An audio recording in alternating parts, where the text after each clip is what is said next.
Happy Sunday. Welcome back to another Microsoft Flight Sim 2024 live stream.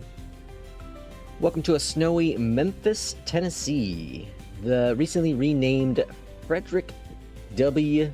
Smith International. Now I have another W to add in. I didn't know it was going to be changing this fast. Even Navigraph updated it pronto. Memphis said they were going to rename the Memphis International Airport to the Frederick Smith Airport a few weeks back. It was kind of interesting because, for some may know, I do work for FedEx in IRL. And it's one of the few things I actually learned at work and not on social media. I actually got the information, the inside information, before, general public had access to it, which doesn't happen very often with a massive corporation like the Federal Express. Remember those old Federal Express commercials? Ah, Jesus, folks. Good things, though, those days are long gone. I feel like any shipping advertisement, at least shipping company advertisement, is just trash. You're going to ship it, you're going to ship it. Right? It's going to be coming down to your preference of where you are. It's really interesting that people will just be like, oh, I love FedEx or I love UPS. Well, just, they're all the same thing.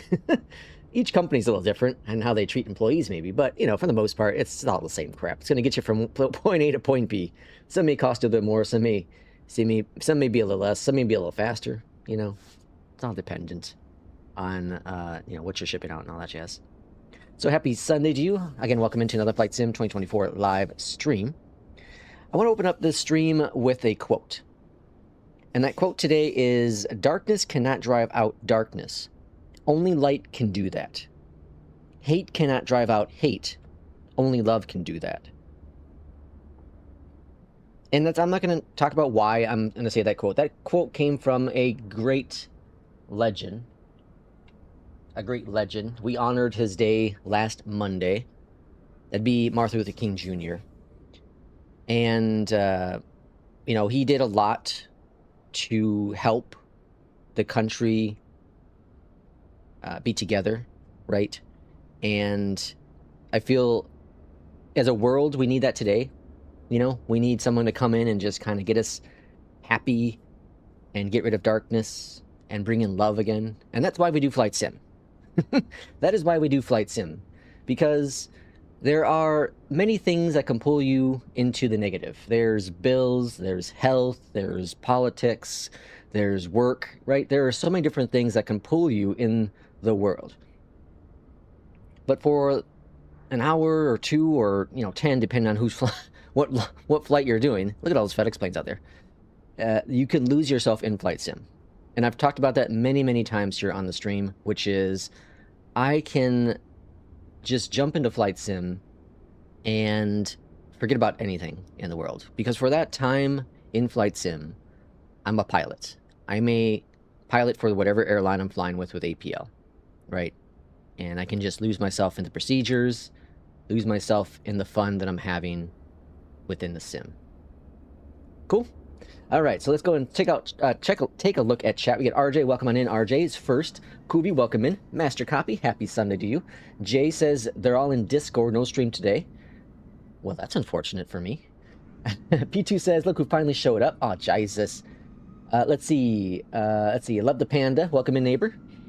And Lest, welcome in. You got the specs there. Mike, happy Sunday to you as well. RJ says, do you have the Memphis scenery? A good one. Yes, this is a good one. This is, didn't they change your name? This is like BW, whatever. I think it's BW. Didn't they change the name to like Glide Slope or something? I think they're Glide Slope now. Bad things happen, so people change their names. Corporations, businesses change their names because of whatever bad press. And there was some bad press with BW. Look at all those planes. Jesus, folks. So I think this is Glide Slope now. I could be wrong, but this is a really good one. Really, really good one. We're getting slammed by the lake effect right now. Jesus, Chase. I'm P2. Hopefully all is going to be well. We had a little bit of snow came last night. Little bit, like maybe half an inch, if that. if that. A little dusting. Nothing crazy. Hope the power holds up. Hopefully it does for you as well, P2. It's going to be cold up there in Canada without power for sure. Mike says, so Beyondatc is handling my 14-hour flight. Pretty good. Fantastic, Mike. Good to hear that. Master Copy's getting snow as well. About 5 inches so far in Master Copy's world. Jesus. I went to sleep. I did not stay up the whole time. Oh, yeah, for a 14-hour flight, yeah. TJ, welcome in. Happy Sunday to you. You agree as well. I got ice coming from ice, no snow. Oh, hold on. I got ice coming from... Hold on. I got ice coming... Oh, just ice, no snow, but that's Houston for you. Oh, yeah. Yeah, Houston, we'd like you only get, you know, ice or rain, or maybe you get sleet, I suppose, as well, but no actual, like, snow, you know, how it is. Chicken, welcome in. Happy Sunday to you. Chicken's posting incredible screenshots in our Discord. And they did change the name to Glide Up. Okay, I thought that was the same company. I thought it was. Okay, so the first flight today, as you see, we are in the 777. I'm guessing that is Kubi next to us right there. Oh, no, Cheese Stick. That's Cheese Stick next to us. We'll be doing this flight from Memphis to McGee Tyson. Knoxville, Tennessee, folks. Knoxville, is it Tennessee? That can't be Tennessee, can it? Well, hell, I think it is. Yeah, we're going to be staying in... Where's that? Kentucky. It's Knoxville. It's British. I'm sure it's Tennessee. Yeah, Tennessee still. So, we're doing this flight in the 777, and then if we decide to do a second flight, we'll go ahead and we'll either stay in this plane or we can jump into another plane. So, we'll kind of see how things go from there. Insert welcome in, and Kubi says land. Oh, Kubi's landing. Okay, gotcha. Okay, let's go and hop on into the cockpit, shall we, of the 777. Of the beautiful 777. So over here to the EFB, and let's go ahead and grab our SimBrief information up here at the top. Let's go ahead and get some power lighting up here. IRSs, window heats, APU I got going there, auto on these guys, get some lights rolling. Alright, now this plane you have to be patient with because it takes a while for it to crank up. It's sleepy like I am this morning. East as it's only one in America. Alright, so let's patiently... Is there a way to speed this up? I don't know if there's a way to speed it up, other than changing like the presets to, you know, having the displays on, the power, the battery on, all that jazz. I don't think there is. Now, if you are... oh, actually, the question, I have a question, not if. For those who are using a VPN, which VPN are you using? Out of curiosity. And second, is the stream good? Is the stream good? So I'm testing out the Cloudflare. They have a VPN that's free. I'm testing it out. So I want to make sure latency is all that is good and all that jazz. I actually saw that it was mentioned in the Beyondatc Discord. I didn't know that Cloudflare offers one. So I'm trying it out. I tried it last night on a flight, and it all went just fine. But, of course, streaming and on a flight is, you know, questionable. Questionable. So we'll see. I keep getting warnings from YouTubing, so we'll see how that goes. So let me know if the stream is going okay. Let me know if the stream's going okay. Set payload, set fuel, select the route. It's requesting that route. WinScribe is what Chicken uses. I would join, but it's too early for me. I'm watching from bed. I get it. I totally get it. Let's see. RJ uses WinScribe as well. Sensible pricing. 15 gigs free for a month. And good latency. Oh, interesting. But as always, VPN adds latency. Yeah, latency's okay too. As long as, you know, like I said, as long as the stream quality's fine. It's not like buffering and all that jazz. I don't care. Alright, let's get our clearance. I should have got this while we were waiting. Jesus. Memphis clearance. Hello from FENIX 1485 Heavy. We are ready for RFR clearance to Knoxville. Random uses NordVPN. Or VPN, sorry. 1485 Heavy, Memphis clearance. Cleared to McGee. I've heard that one a lot, but that one's a little pricey, isn't it? With the diab transition, then is filed. Maintain 4000. Departure frequency 124.65. Squawk 5626. Alright, we're expecting runway 36 center. That's what I got from SimBriefing as well. Execute that, and let's go ahead and accept this. We're going up to flight level 310 on this flight. Frequency 124.65. Squawk 5626. Alright, then we go and click on that button, bring in our performance information, so 36 center. Heavy. Read back correct. Contact ground 121.9er when ready for pushback or engine And then we're going to do start. takeoff 2 and 48. So takeoff 2 We'll and contact ground 48. 121.9er when ready for pushback or engine start. Laps are 5, CG 1485 sets, heavy. See V you. speeds. Alright, then we're going to be departing via the GOATS. What's it? GOATES. And the Diab. Alright. Got that all set. And then we have APU available, so let's go ahead and release the ground power. Remove the trucks.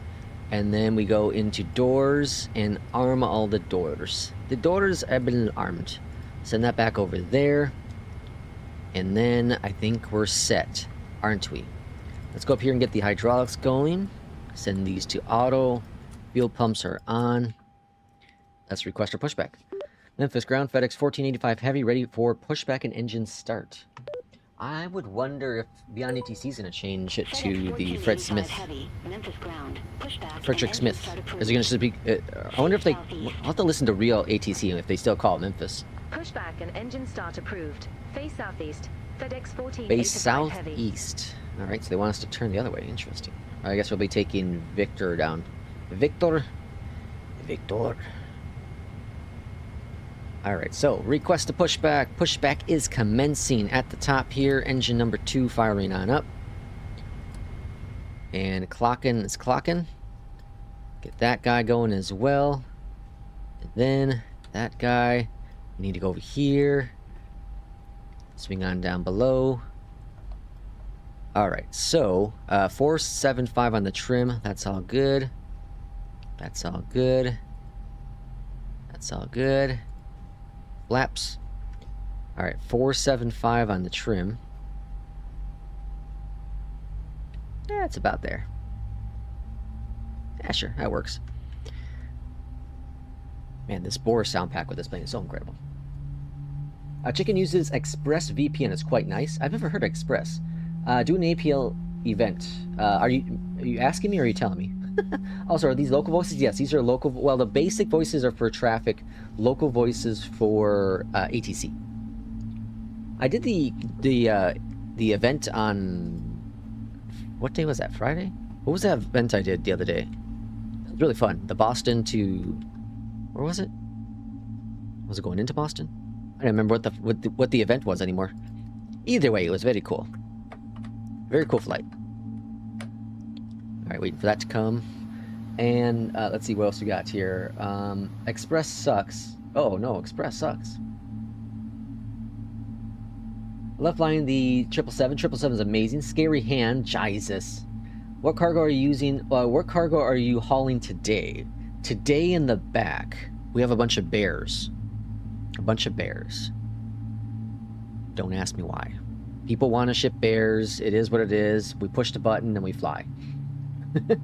I didn't know, you see, you had a 5080. Yes, I have a 5080. Bought it this past summer. Traded in my 40, or else sold my 4080. I was going to trade in. Archie says, okay, what am I doing wrong? It takes me 30 to 45 seconds to get off the ground. Lex does it in 5 minutes. Listen, I'm very quick.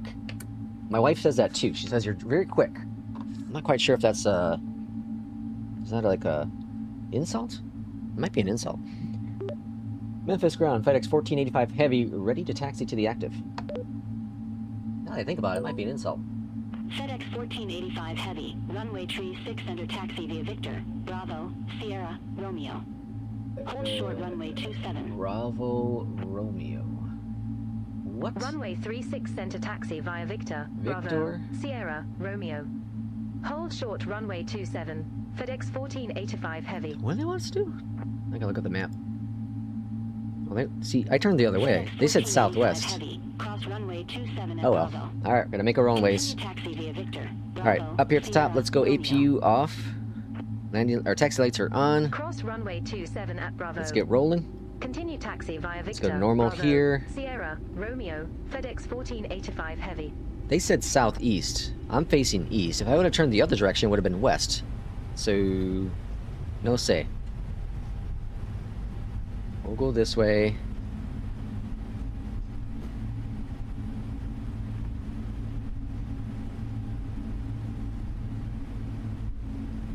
I'm just going to use the Beyondatc little map. You know, I thought about this the other day. Well, yesterday, I guess, is the other day.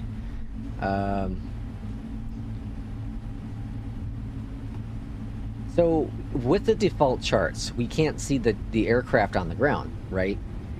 So when you're taxiing, you can't use the taxi charts on the ground. But Beyondatc, of course, has its own little map that's very, very good. So if I really wanted to, I can kill out Navigraph and just go that direction. That might be something, you know, depend on... So I have Navigraph still until the end of the year. Pretty much the end of the year. I think it's October when it renews. And if they don't have any updates, I'm talking about the Lido charts. If they don't have any updates for that, I might just use the Beyondatc little map. You know, because FS HUD has one as well. So if I ever go in that direction, and I'm always using ATC, so it's interesting. Okay, we're taking Sierra all the way down to the end here. The one thing about this airport, I don't know if it's Beyondatc issue or if it's the developers broke something or whatever, but the one thing is there's always never a lot of aircrafts at the terminal. There could be a lot of FedEx planes, but there's not a lot of aircrafts at the terminal. Very weird. Let's see what else we got going on. I'm doing the MasterCop is doing the event. What's the event today? Was it like somewhere in Asia, right? Is that what I remember seeing? I can't remember exactly. Chicken says very quick. Stream instantly. Jesus. Okay. Makes sense. He's hauling bears, asks about VPN's tunnel bear. He's clearly taken the bears to a sweatshop to work on the VPN. Listen, what you don't know is what you don't know. Is that a FedEx plane coming in? No, it's American. No, what is that? Yeah, it's a FedEx plane coming in. Cool. Yeah, I'll see if I can find a Memphis tower during the stream here and see if we can hear like what they're calling it now. Are they still calling it Memphis? Seems like a lot of airports still do that. Like even Chicago, it's not they don't call it O'Hare, they just call it Chicago. Chicago Center, Chicago Approach. Right? Now I'm confusing myself. Is it O'Hare Tower? No, it's Chicago Tower. Right? Ah, Jesus. Mr. 2 minutes. I'm probably going to jump back into the MD-11 today. Ooh, nice. What about the nav data? Yeah, well, so you could do the nav data for like $25 a month or something. Or not a month, sorry, a year. And so I do that still. I do that still. Let's see, RJFU to UHWW. UHWW. Where's that? UHWW. RJ, that's is that Japan?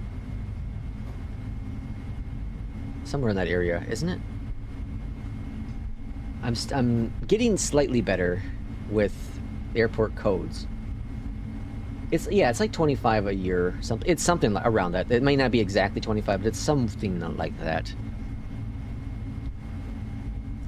Yeah, that, you know, that's the only thing that really sucks about Flight Sim, is that if you are going to use SimBrief, and if you're going to use these kind of planes and, you know, ATC, that kind of stuff, the realism part, you do have to fork over some money for the nav data, which would be a major problem if Navigraph went under. Right? What are we going to do? All these third-party planes don't use the default nav data, which there should be a button for that. There really should be a button for that. Microsoft's done a really good job at making sure they're updated within a couple days of the latest release. Sometimes it's an extra day, but like this time it was like on the same day, I think, that Navigraph put their update as well. Japan. Okay, yeah. Cool. P2 says, I want to switch to nav data subscription only. Couldn't find the option last year. Had to pay full price. I'm sure they hide it. I'm sure they want you to pay $110 or whatever. I'm sure. You also have to have a big hard drive. I have a pretty small hard drive. It's small, you know. It's tiny. It's like microscopic. What plane is that? Another FedEx? What is that? Another MD-11? Oh, yes, it's gotta be a FedEx MD-11. Does UPS fly into Memphis? FedEx flies into Louisville. Alright, we're taking... Is it Romeo? Yeah, Romeo. Got another plane coming on in? Who's coming in? American? Nope. Delta. Nope. Allegiant.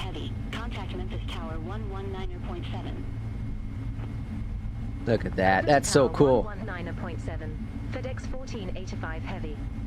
Built-in nav data is always at least a year behind. A year behind? Really? No, they just had an update. Is it really a year behind? Allegiant 493, exit left at Sierra Tree. Exit left at Sierra Tree, Allegiant 493. Is it really? Memphis Hour, FedEx 1485 heavy, ready to go runway 36 center. FedEx 1485 heavy, Memphis Tower. Alright, landing lights are on. 0 and 10, gusts 17, RNAV to Jax. Runway 36 center. RNAV to Jax, folks. We're going to Jax. Runway 36 center, RNAV to Jax. Cleared for takeoff. FedEx 1485 heavy. Yesterday I hit my reverse button instead of toga. I don't know why. It just popped in my head. Alright, let's go. Throttle up. Let's go flying.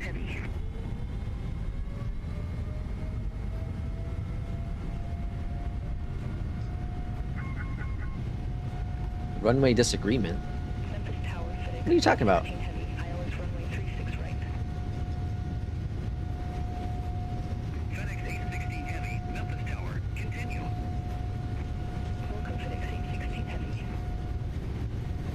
B1, rotate. There's that Allegiant. Jesus. Hold it. That's a scary departure. Can't see Jack. Who's Jack? Gear going up. This would be a really cool flight to do IRL. Like from the captain's viewpoint, departing. That'd be so freaking awesome. Alright, let's go to LNAV, VNAV. We got icing on the wing. Not like cake icing, but just icing. FedEx 1485 heavy. Memphis departure. FedEx 1485 heavy. Does this plane have auto icing? 1200. I think it does. Hope it does. FedEx 1485 heavy, Memphis departure, radar contact, climb maintain 15,000 feet. 15,000. Climb maintain 15,000 feet. Alright, let's go check up here. Icing, icing, hydraulics, window heat. Icing, auto. Yep, okay.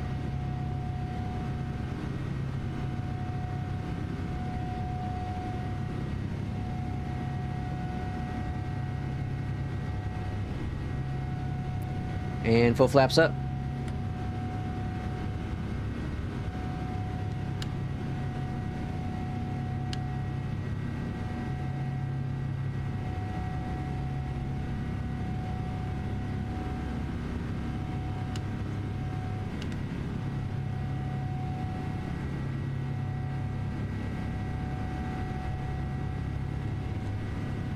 I'm gonna try to fly this plane all the way up through.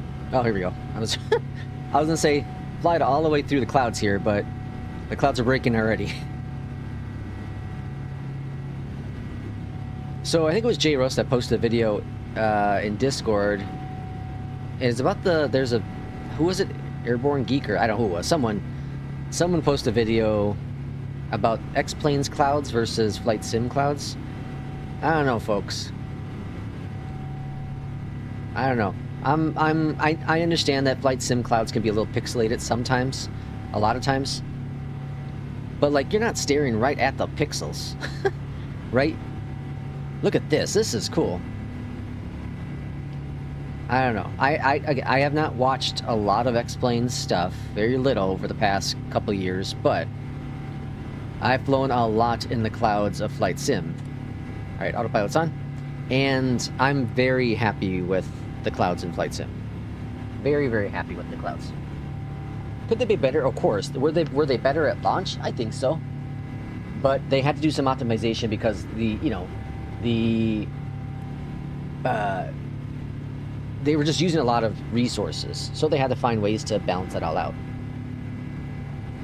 And for what we have, these are incredible, in my opinion. My personal opinion. Okay, what else we got going here? Sorry, missing some chat. Sorry. Let's see. I want to switch. Okay, I got that one. It's not how big your hard drive is, how you plug it in. I just crashed my game in NewSky. Oh no. I don't see Navigraph data only option. Is that... yeah, it should still be a thing. I'll have to check.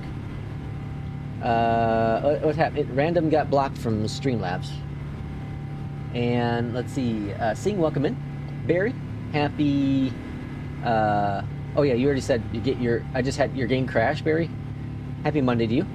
Are FlyLex liveries ready? Yes. Exclamation point files. Exclamation point files, and you can grab the FlyLex liveries. We have the 777 Freighter, we have the 200, right? We have the 350 1000, we have the 737 iFly, and gosh dang it, I did this yesterday too. I forgot to set the altitude. We have the 3 FENIXes, and what else? I'm missing something else, right? There's one more. I think there's another one I'm missing. Yeah, but exclamation point files to grab our liveries. Exclamation point files. Let's see. Is that bad weather or snow? This is bad weather and snow. Landing lights, taxi lights are off. Why is it 340 in mobile? In mobile? Oh yeah, hit settings and video quality. Yeah, you should be able to increase the video quality. Hopefully. Yeah. Yeah, it should be fine. Okay. Whew. That was a departure. Beautiful departure.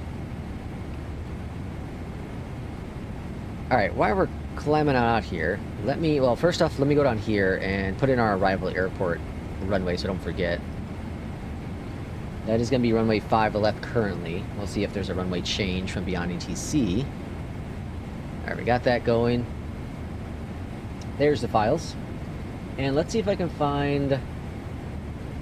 Okay, so I'm going to do two things, actually. So let's see. We're going to go to Navigraph first. FedEx 1485 Heavy. Contact Memphis Center 18625. Have a good morning. Contact Memphis Center 18625. FedEx 1485 Heavy. Have a good one. Subscribe, monthly subscribe a year. FedEx 1485 Heavy. Good morning. Through 13 13,100 for 15 15,000 direct Doug. Oh, here we go. They hide it. They hide it very good. So if you go to Navigraph, okay, if you go to navigraph.com, if you click on pricing, it's going to show you unlimited, right? You're like, well, hell, I don't want that. I just want the data. They get you good.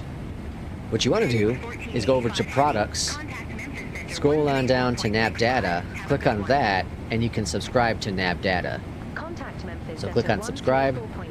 Oh, hold on. Ooh, they got me again. Okay, never mind. I thought that's how you do it.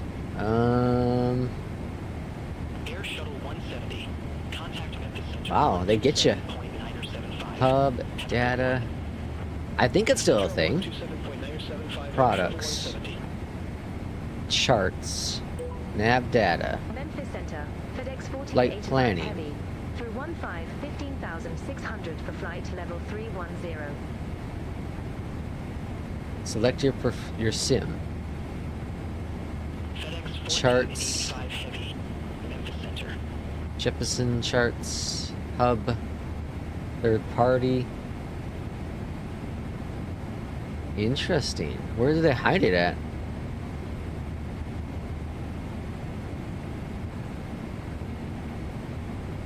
This is monthly.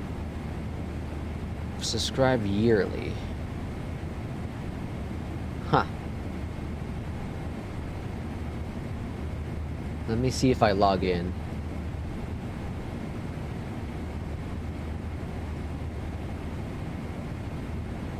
Subscription. My subscription.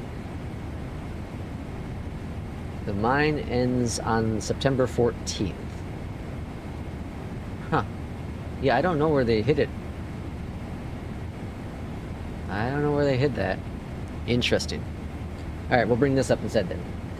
Let's see. I think you have to log in and it's in your profile. Oh, okay, it's in your profile. So maybe... Okay, so log in and then go into... Okay, so I'll look into it if I decide to make the jump. I'll look into it in September. Let's see. Man, welcome in. Is it Manrat? Yeah, Manrat, welcome in. Happy Sunday to you. I just maybe want to subscribe for a month to update all the planes. Yeah, I guess it's annually, Barry. I guess it's every you gotta pay every year, I guess. Zero visibility in PANC. I don't trust the 350 auto land. Manrat, how long will the visibility be this bad? For this flight, probably most of it. Probably most of it for this flight, honestly. And we're flying to, what are we flying to? McGee Tyson, Knoxville, Tennessee. Knoxville, Tennessee. Okay, so let's go to Memphis. And this is real. So it's called the Frederick Airport now, but I think they're still going to say Memphis.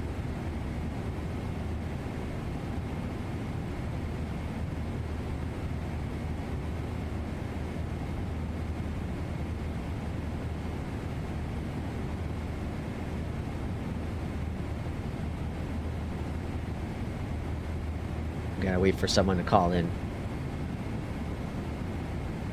FedEx 418 Heavy. Contact Memphis Center 118.625. Contact Memphis Center 118.625, FedEx 418 Heavy. Have a good morning. Is Memphis that slow?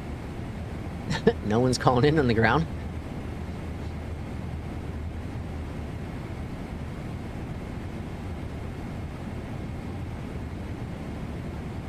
FedEx 1485 Heavy. Contact Memphis Center 127.9. Alright, let's try another one. Oh, that's all there is. Contact Memphis Center 127. That's the only one that's up. Oh, wow. FedEx 1485 Heavy. Have a good one. Alright. Well, guess we won't be able to test. Center, FedEx 1485 Heavy. Leaving flight level 258 for flight level 310. Well, I'll keep it up. I'll keep it up in the background. If someone talks, they talk. Let's see. Random says, "Okay, Lex, I need to explain something to you about landing, man. That video was diabolical." What landing? What are you talking about? Are you doing another flight from Knoxville? Not from Knoxville, no. It will be whatever APL has going on. I thought about doing the new that iFly schedules career mode thing. I thought about trying that today. But from what I was reading, you have to start from, you know, like regional. So I'll have to jump into like an EJET or CRJ, which I guess I could do. I'm not opposed to doing it. But I'm still in this like cargo mode. MD-11, 777, you know, that kind of thing. 306. Still definitely in the cargo mode. So I think the next flight will be, unless someone says something else, I'll probably end up doing the MD-11 next. You didn't like my landing? What was wrong with my landing? That was crappy weather, man. That was a good landing for a crappy day.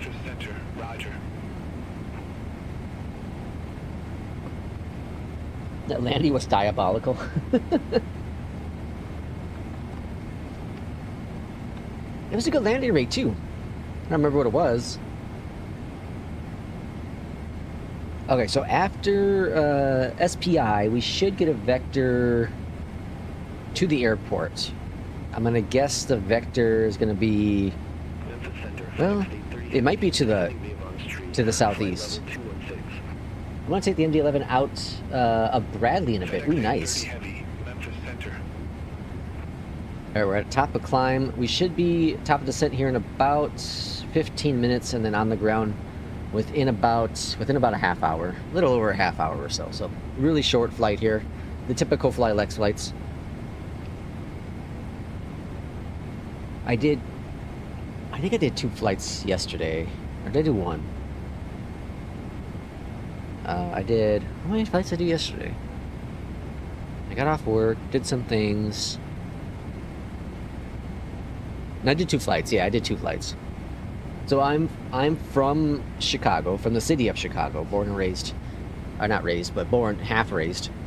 And so yesterday was the retirement of Derrick Rose's number 1. So Derrick Rose was a Bull, Chicago Bull, and so he retired his number, which now his number is up there in the rafters, along with, you know, Jordan, Bob Love, Jerry Sloan, and Scottie Pippen. The number 1 cannot be used anymore by another Chicago Bull. And it was very good. It was a very good. It was stupid because they had the whole ceremony at the end of the game instead of like at halftime. A lot of times I remember them being during halftime, but this one was at the end of the game, and it was like 45 minutes. So I guess I understand. I guess I understand why. But so for those who watched last year there was like a celebration to recognize Derrick Rose, and this time it was actually the retirement of his number. And so his speech he did last year was awful. It was terrible. It was, I don't know, I didn't like any of it. It was almost like it's almost like he was shaming the game of basketball to a point. And this year's speech was really good, though. He had said a couple of really good things in there, really good quotes he had, and I really liked it. It was well thought out, well engineered. He must have got criticized a little bit for the previous speech from last year, but it brought back a lot of humble. Whenever I think of Derrick Rose, you know, and you hear other players that worked with him talk about him, he's always about humility, right? He's a very humble person, and that's what that speech kind of gave out. You know, he kind of threw a little bit of that Michael Jordan in there as well, where it's like, I am good. It's always it's just, you know, no matter what, it's always gonna be asked, what if with Derrick Rose? What if he didn't get injured? Would the Bulls have won a championship at some point before his retirement? They had a good team, man. They had a very good team. I think that year, the year that he tore his ACL, that first one, I think they would have won. I personally do believe they would have won a championship that year. You know, because Miami was their only other really major opponent. And the way that the team was organized, they had shooters, they had good defense, they had rebounders. Derrick Rose was like prime Derrick Rose, and he was looking incredible in that first game there. But you know, things happen, and that's life. Let's see. Random says, "I'll talk to you after stream in Discord about it. The landing itself wasn't bad. He didn't decrab before touchdown. It was mainly aircraft config." Well, you know, it's just for fun. I wasn't expecting to record that flight, but I saw the bad weather and I was like, hell, I'll record it and we'll see what happens. But, you know, Random, you know my streams. I'm just for fun. It's all for fun. Kubi says, the A400 speed at 1059 kilometers. Really? RJ says, I can't believe I almost forgot the freaking landing gear. Really? I've done that on stream a couple times. Too late. NewSky deducted 0.90 on the perfect long landing. It was a good ceremony. My guy D Rose, good dude. Master Copy, you watched it? Yeah, it was a good game too. That was a fantastic game. I didn't think the Bulls were gonna win that game, but that last play, was incredible. McGee had the ball. I don't know what the exit. I think the initial play was probably to get Kobe White the ball and have him take the shot, but they collapsed on Kobe. He did the right thing, kicked it out, and Herder made the shot. And so I didn't watch many of the games this year to start off with. But my friend, he got into it, coworker, and so I started watching some of the games. But then they started losing. They went on this, and then they got really bad. But they're looking better. They're looking better. They're over 500 now again. I knew that the initial what's it called? The initial win streak was just kind of a fluke. I knew that. But, you know, of course, the media and some fans were building up as it was more than that. They're a better team than what their record shows. They are. I don't know what their issue is, and it's been this way for a very long time. You know, but for whatever reason, Chicago... Here's the thing. The Bulls, I remember, we call them the baby Bulls. And this is when Kirk Heinrich and Luol Deng and Ben Gordon and Chris Dunn, Tyson Chandler, Eddie Curry, you know, etc. These guys were in Chicago. These are the baby Bulls. These are the Bulls that were kind of making their way up. The thing that was cool about them was they played hard. They were fighting. Every possession was important. Oh. That's all we got. FedEx 1485 Heavy, McGee Tyson Airport, landing runway 5 left. McGee Tyson Airport, landing runway 5 left. FedEx 1485 Heavy. I couldn't hear what they said for the airport. But anyways, you know, they fought hard. You gave them the props because they fought hard. Descend, maintain flight level 240. Now, it's hard to really consistently cheer for any NBA team because I don't feel like they play as hard as they used to. Or they should. I don't think they do.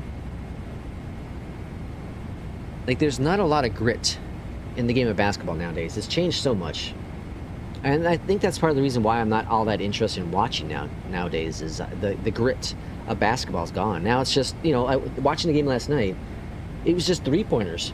Three-pointers and layups. That's boring. Is it? I don't know. Maybe it's more entertaining for the kids.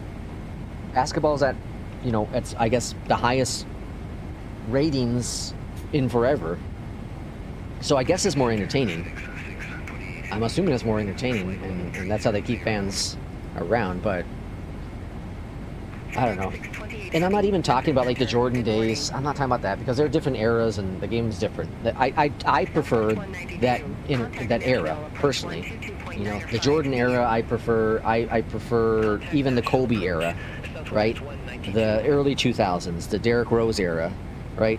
I felt like there's still that physical aspect of the sport where it wasn't just about threes. Threes were important, but threes were a big deal. You're down 6 points, you knock down 1 3, you're now halfway there versus trying to get, you know, 3 2-pointers, right? It was huge for the game. Now it's just, you just throw up threes just for funs. There's no need for it. It doesn't make as big of an impact. I don't know. The game's different, and again, maybe it's, like I said, maybe it's more exciting for the kids and they like it more, and the ratings off the chart. The same could be said for like wrestling, American wrestling, WWE, right? It could be the same because you think about in the 90s, early 2000s, probably, well, really early 2000s, but 90s for sure, 80s, wrestling felt more aggressive and powerful, and the storylines were simple, but I don't know, they felt more lifelike. And I haven't watched wrestling in forever, but based on a little bit, now it's like all PG down. Now it's almost like it's aimed for people, you know, in the age groups of 8 to, I don't know, 16. Like, I don't know. But, you know, that's just how it is, I guess. It's how, if it sells and that's what makes money, then I guess that's what makes money. Good for them to stay in business still. It's just not my cup of tea. And I think that's one of the reasons why, even if the Bulls were doing good, like, I don't I'd watch the Bulls, but that would be it. I wouldn't watch really any other team. I haven't followed another basketball team for a while. Like, I'd watch some Warrior games. I watch some Heat games. A little bit of Knicks games here and there. But like, you know, if they're going against the Bulls, it's always going to the Bulls. But the game's just so different now. I just don't. It's hard for me to really get into it. Let's see. Not like our day. Yeah, not like our day for sure. Master copy. All right, direct to McGee. King Elf says I love WAF in the '90s. Yeah. See, I was a WCW guy. I was a big WCW guy, and the reason why is because my stepdad at the time, he used to, you know, so my brother and I would go to his house, and for the weekend. So he'd pick us up Friday evening after school, and then he'd drop us off Sunday evening. So then they'd have the Saturday wrestling on TV, right? And my stepdad would watch WCW. And of course, this is the era of Goldberg we're talking about, which is what got me hooked into WCW or wrestling. I loved it. Prior to that, I didn't watch it, and then that kind of got me reeled in a little bit into wrestling. And then as time went on, you know, obviously WCW went away, and I followed WWE. But it was, I stopped watching 16 years ago, probably. Whenever Goldberg left, after he came back, when he came back to wrestling the second time, when he came back the first time, I guess, when he came back the first time, so what, 2001, 2002, whenever that was, after he left, I kind of stopped watching. I'd kind of tune in every once in a while, but I haven't watched an actual match in, like, on pay-per-view or anything like that, or on whatever the hell station's on now. I haven't watched that in 16 plus years. Probably longer, honestly. I don't know, it doesn't appeal to me. It doesn't appeal to me. Maybe it's because like the wrestlers that I used to watch, obviously they're all old and retired now. Maybe it's that I haven't connected with any wrestler.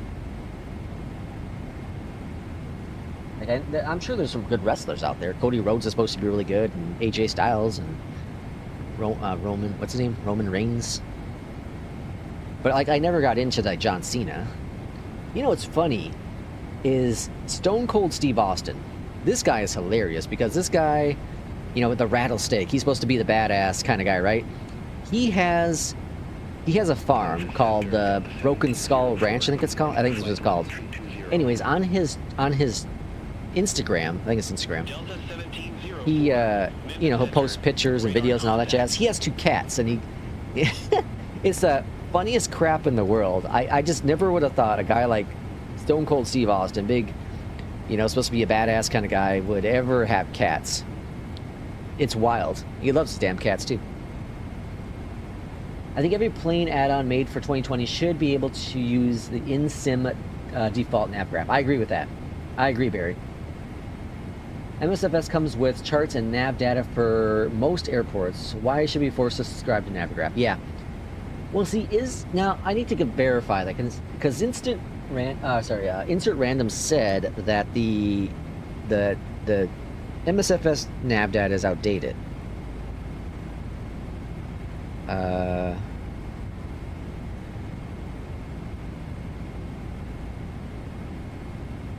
And I want to see.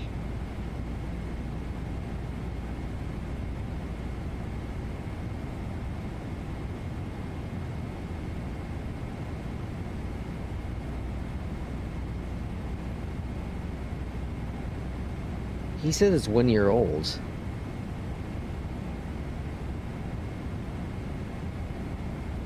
So the last cycle that came out was a couple days ago, 3 days ago. And it's cycle update 2601. Yeah, so January 26th. Are you sure, Random?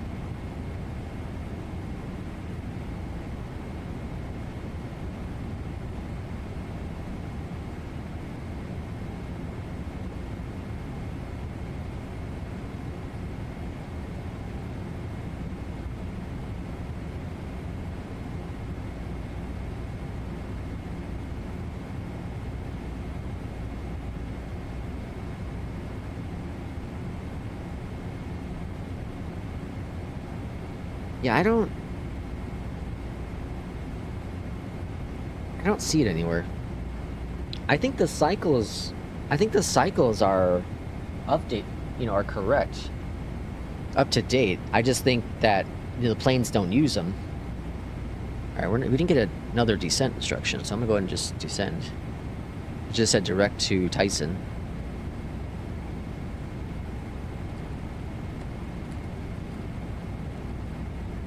All right, let's go and mark our descent then. Let's see. I wish Msfs had plugins like X-Plane level plugins. What's the plugins for X-Plane? Hoobie says Undertaker and Hogan. Ah, yeah. Taker. I watched some Taker. The match that he lost at WrestleMania, I feel like they shouldn't have done that. In my opinion, I don't think they should have had him lose. I think it would have been better to have the streak continue, personally. Okay, runway 5 left. Hopefully my ILS works. I had an issue the other day, which is why I had a crappy score in NewSky, where the ILS did not work. 1153 on the minimums. Let's go up here to 1153. Oh, the Ultimate Warrior, yeah. Did you all listen to so what was it, like 20 years ago, whatever it was, the Macho Man Randy Savage? Oh yeah. He released 140. He released a rap album, and on there was a diss track against Hogan. And he called Hogan a chump. He's scared that Macho was gonna go after him. What am I doing? 153. I stumbled upon it. I haven't listened to it forever, but I stumbled upon it the other day. So I listened to a couple of songs. They're not great. It was hilarious though. Alright, vectoring on over. We got the minimum set. Let's do altimeters, which are 2976. 2976. There it is. Cool. Got that in the books. Plugins in X-Plane let you do a bunch of stuff where you can run code in almost every aircraft. These plugins for systems and stuff. Oh, interesting. The true legend features of X-Plane is aerodynamics. You can build anything and the game will simulate aerodynamics for that. Fascinating. 195. Turn right, heading 195, FedEx 1485 heavy. Why am I going 195? What are you doing beyond ATC? FedEx 1485 heavy. Contact Atlanta Center 133.6. I'm gonna follow your instructions. Contact Atlanta Center 133.6. Like if you make an Airbus A3 Neo, or X-Plane, it will simulate the aerodynamics so it's too powerful to even fly at all. Atlanta Center. Really? FedEx 1485 heavy. Good morning. Flight level 198. You can't. So you can't do that with Flight Sim, though. Man, look at the weather. I'll take a screenshot of this.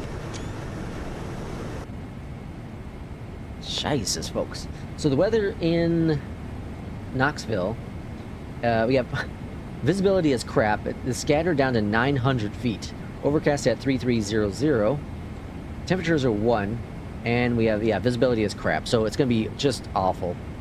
So we're definitely gonna need ILS on this one. Hopefully we get it. So you think it's different in Flight Sim, huh? You can easily shorten wings and remove engines in X-Plane, and the aerodynamics will adapt to whatever is going on. Oh, interesting. Who's flying with us? Oh, it is midlife wrecked. Okay.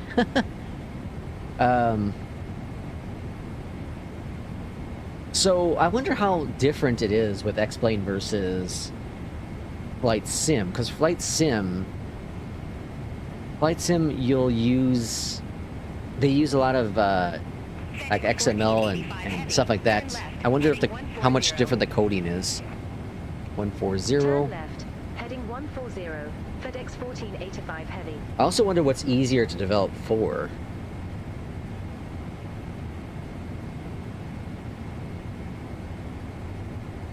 My 14-hour flight keeps getting longer because of headwind. Man, so I did the flight yesterday while I was watching the Bulls game last night. I did my last flight, and the headwind was 140 knots or so. It's crazy. You can use SASL, which is Luna, I think. Oh yeah, the plugins fly with. Yeah, I've heard about that.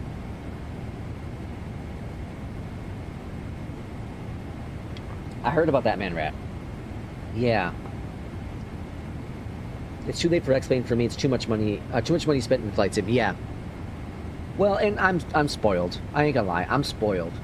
FedEx 14 I heavy. Turn left. Heading 080. Intercept the 5 left localizer.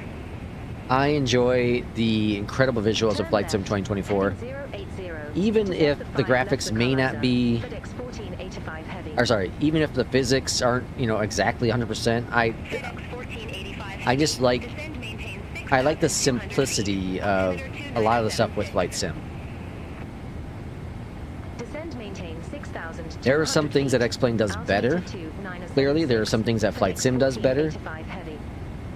But I personally, I'm involved with the ecosystem of Flight Sim.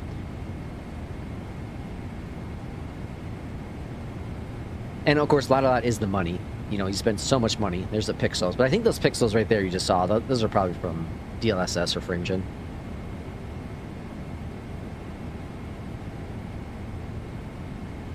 There's the chase plane bug. I wonder who's going to fix that. Is that a PMDG issue? Or is that a chase plane issue?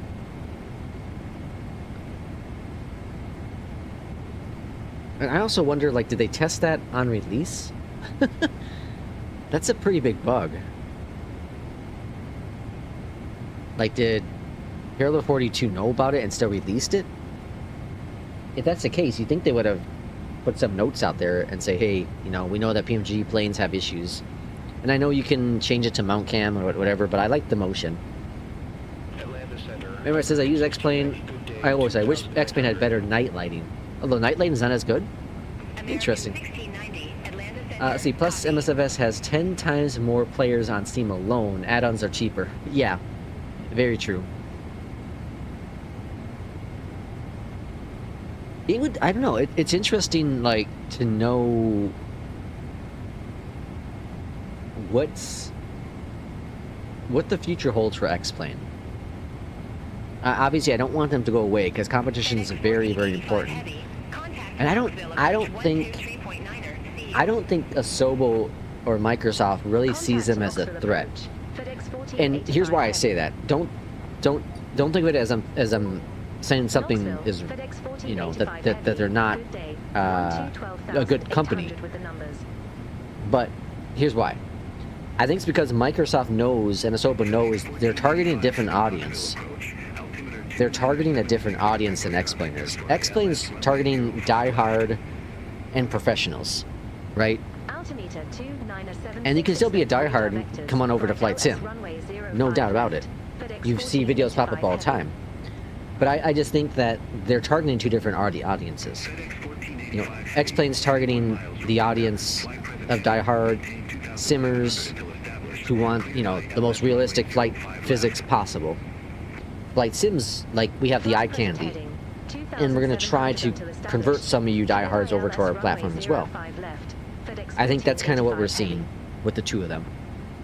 I think they're both needed in the realm of flight simming. I think it's super important. But I also don't think either one of them consider themselves competition with one another.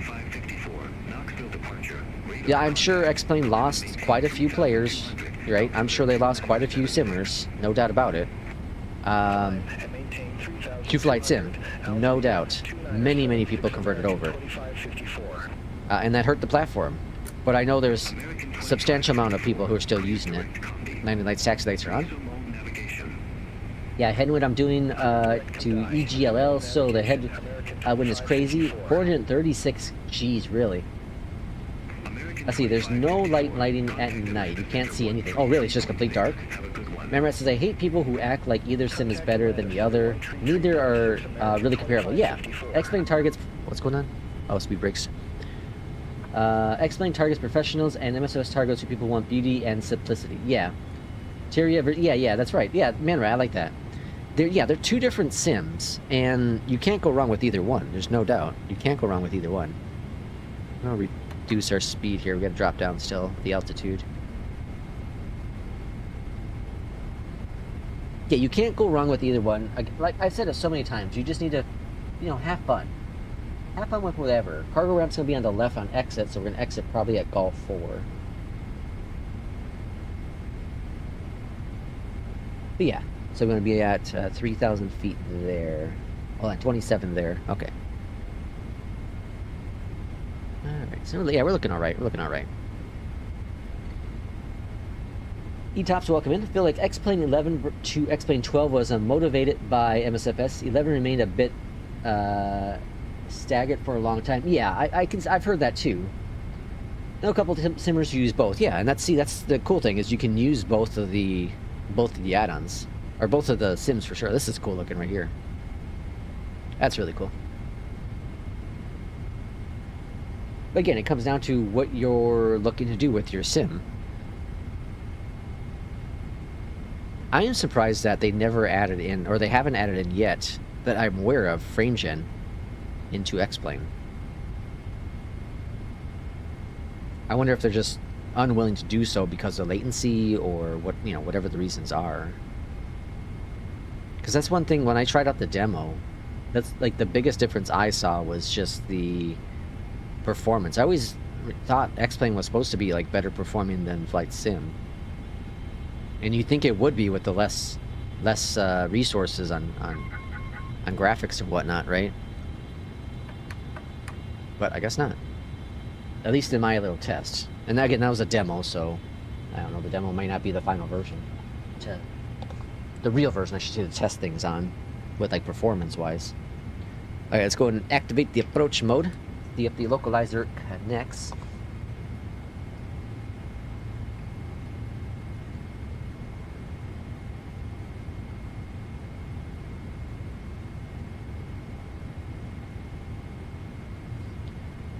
Alright, coming up on 6,000 feet. We want to be at 27 here. So I'm going to go ahead and bring that vertical speed up just a little bit more. Or lower it, I should say, a little bit more. The thrust reduction sound of the 777. Oh, yeah. Let's go ahead and zoom in here. I get nervous now. For whatever reason, I get really nervous about capturing localizer. Because it didn't the other day, and now I'm terrified. Okay, localizer's capturing. Alright, everything's fine, everything's fine.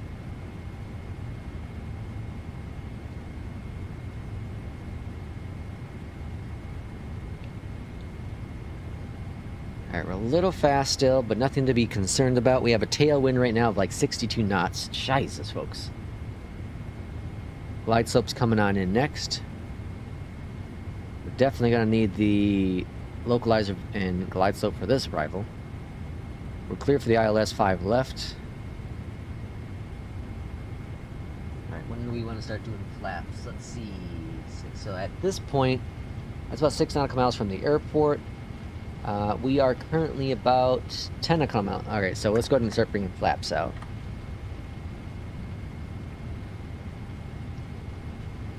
I think it's going to be raining the entire arrival, so let's go ahead and get some flat wipers on too. Not that it matters, we can't see out the window. The sunset is crazy in Flight Sim. Yeah. Sunrise, sunset is just incredible in Flight Sim.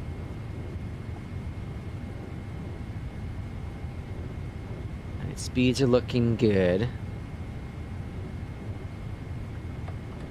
Let's go flaps down to 5. We're going to do flaps 30 and speeds of 143. 30 and 143.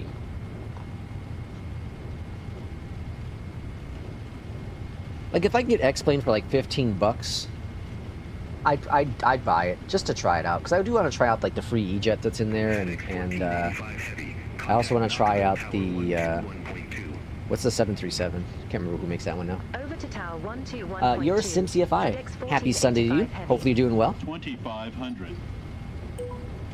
Thanks for coming in. Tower, We're on approaching the 777 into Knoxville. ILS runway 05 left. MSFS appeals to more casual flyers, but then FENIX, 1485 heavy. then FENIX, PMDG, iFly, JustFly appeal to the more serious simmers. Ah, yeah, that's a good point as well. A very good point. Runway 5 left cleared to land. They do have a demo, but it's 1485 very heavy. limited. It's very limited. I had downloaded the demo like a year ago. What's the next flight? I'm not sure. We'll look at APL and kind of see what we have going on there.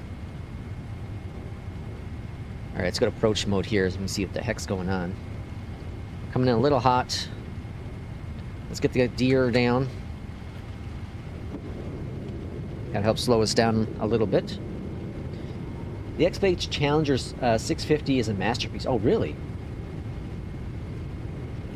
Better wait for X-Plane 13 or something. Are they working on 13? I assume they are. Oh, flaps 15.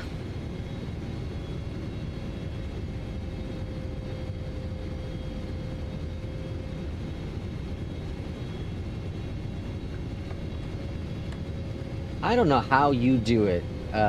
Your Sim CFI. How do you fly and stuff like this? Limited visibility. You would terrify me. Ready for departure. 115 right. It terrifies me in a sim, let alone in real life, with a bunch of passengers in the back. November 4886 Golf. Knoxville Tower. Wind 325 at 5. Fly heading 060. I was talking 5 right. to, Cleared for takeoff. he's a retired United pilot like a year ago, For takeoff, November and 4886 Golf. he said that there's one day where they were both the pilots, you know, were limited visibility, couldn't see crap, bad weather, and they both look at each other like, we probably shouldn't be flying today. and they're like, yeah, I'm terrified. It's like, me too. All right, let's get going. And they still flew. Oh, I forgot about doing the checklist. Oh, well, it's fine. Ah, Jesus, folks.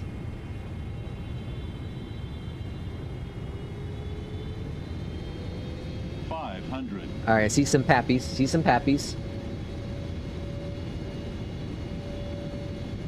All right, 400 calls. Cool. All right, we're good. Autopilot's off. My aircraft. Approaching minimums. Why does it say? Why does it say we're really high? 200 minimums. Glide 100. slow. Glide slow. Glide slow. Glide slow. Glide slow. Chill. 20. 10. Get her down, buddy. Get her down. Get her down. Get down. There we go. Huh. That was interesting. 149 on the landing.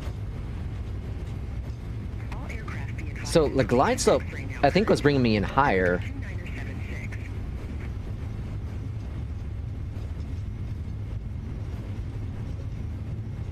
All right, we're going to exit at the left up here, which is Golf 4. 149 on the landing, 1.1 Gs. Not bad. I'll take it. I'll take it. FedEx We might have floated. 1485 heavy. Might have floated. Next available taxiway. Flaps going up. Spoilers are Next disarmed. available taxiway. FedEx Landing lights are off. 1485 heavy. Welcome to Knoxville. And cargo ramp is right over there where you see that big old FedEx sign.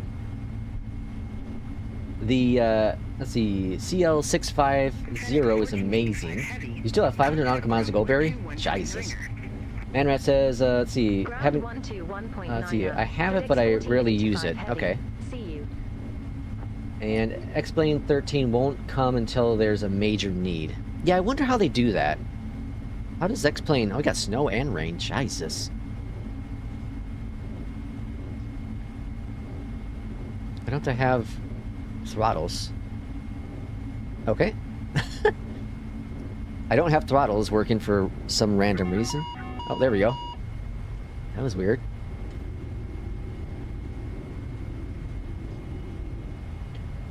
Alright. United pilot. And Beyondatc again gave me a tailwind runway. I wonder why it does that. Every so often, it kind of goofs up. Does some weird stuff. We can't park at that one because there's a military plane there for some reason. So we'll park at the other one that says UPS. I really wish developers of sceneries would just not put in static airplanes. Would not put in static airplanes. Or have an easy button hit to remove them. Like, by default, they shouldn't be there. And then they can add the option to add them if you want to. For me, it just kills the immersion. It's a minor complaint. Minor complaint. Alright, let's go up here to the top. Let's get those wipers turned off. And then back over here, let's go to ground. Connect the chocks. Request the power. To the top we go. External power on. And engine cutoffs. Okay, let's check our scores. Let's close up Beyond ATC. Check our scores and do our next flight. So, APL says, I'm going 9.5. Let's see. Oh, we got a 10. I'll take it back. We got a 10. So, made Irishman $53,000 and a 149 landing rate. Not bad, not bad. I'll take it. I'll take it. Cool. Let's put that on the side for now. And then here's our next flight we have. We have Atlanta to Indiana. Atlanta to Indiana. So, another crappy weather flight. Works for me. And what's our score in APL? 100? I'll take it. What did APL say? APL said 165 on the landing rates. Yes, pretty good landing. Pretty good landing. So I'm thinking about taking the MD-11. MD-11 out again. What say you?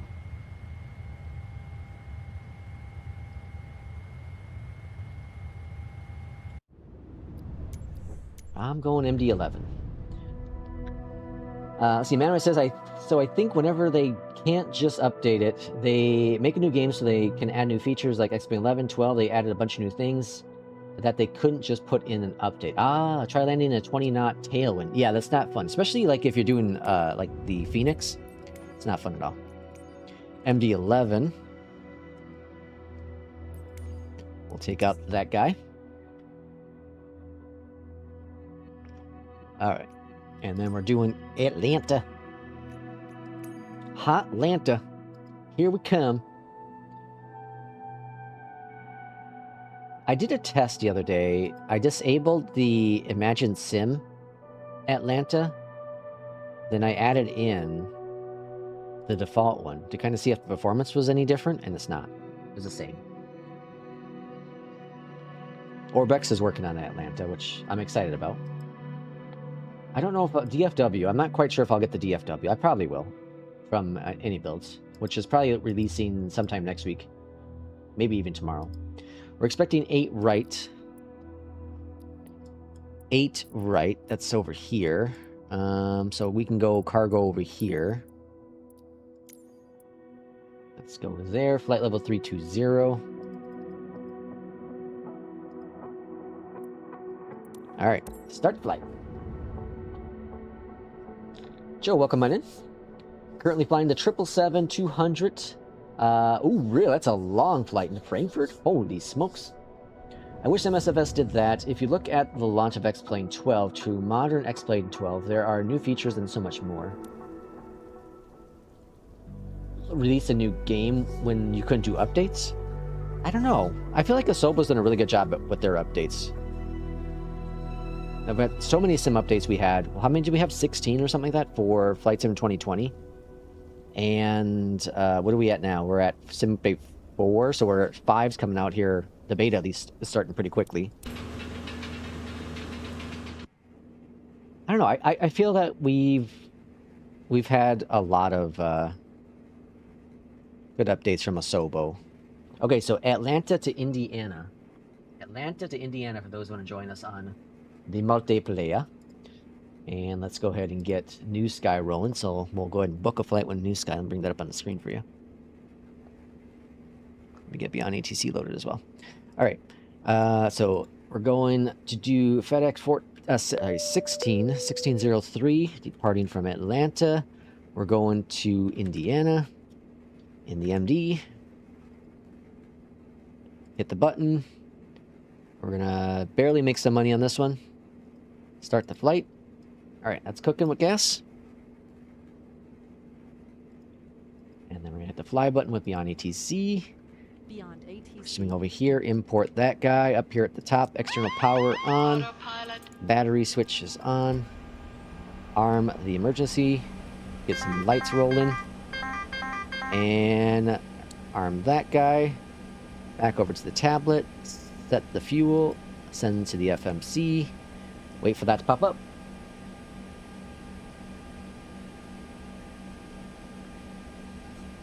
I have Imagine Sims DFW. I don't know if I'll get the indie builds. How do you unarm the ground spoilers in the MD-11? Let's see. Right click, I think, Barry, is what RJ says. One of the mouse clicks does it for me. I'll check that in a second. FMC. Flight plan.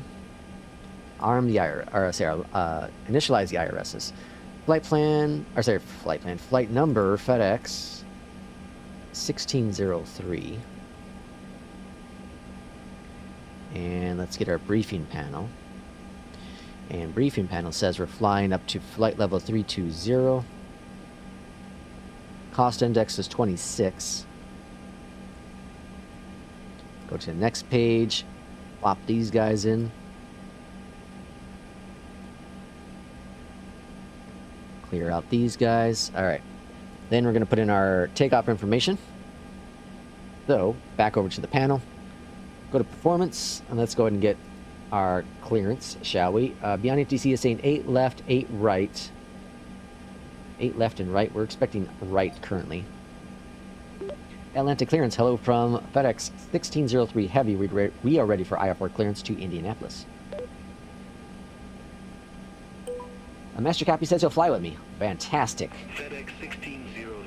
See, nice doing, yeah, so EGLL is what Mike's doing. I do miss Kip on the ground, does not fly as much anymore. Yeah, Kip's been doing a lot of other stuff. See, 32 ounces of coffee are working.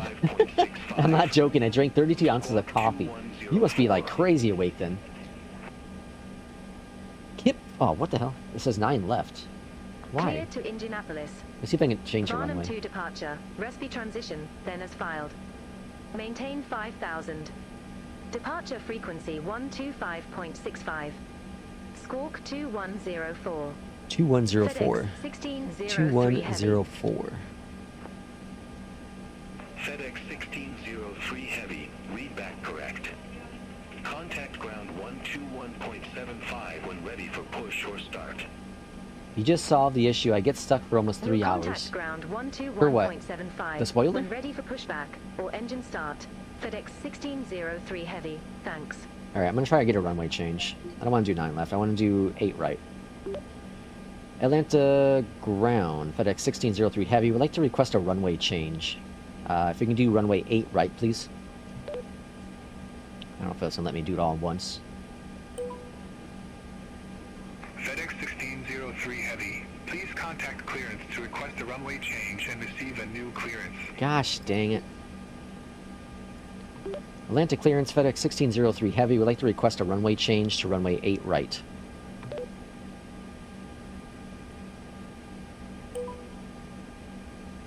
FedEx 1603 Heavy, 08 doesn't exist at Hartsfield-Jackson Atlanta Airport. It does, though. Enable runway change.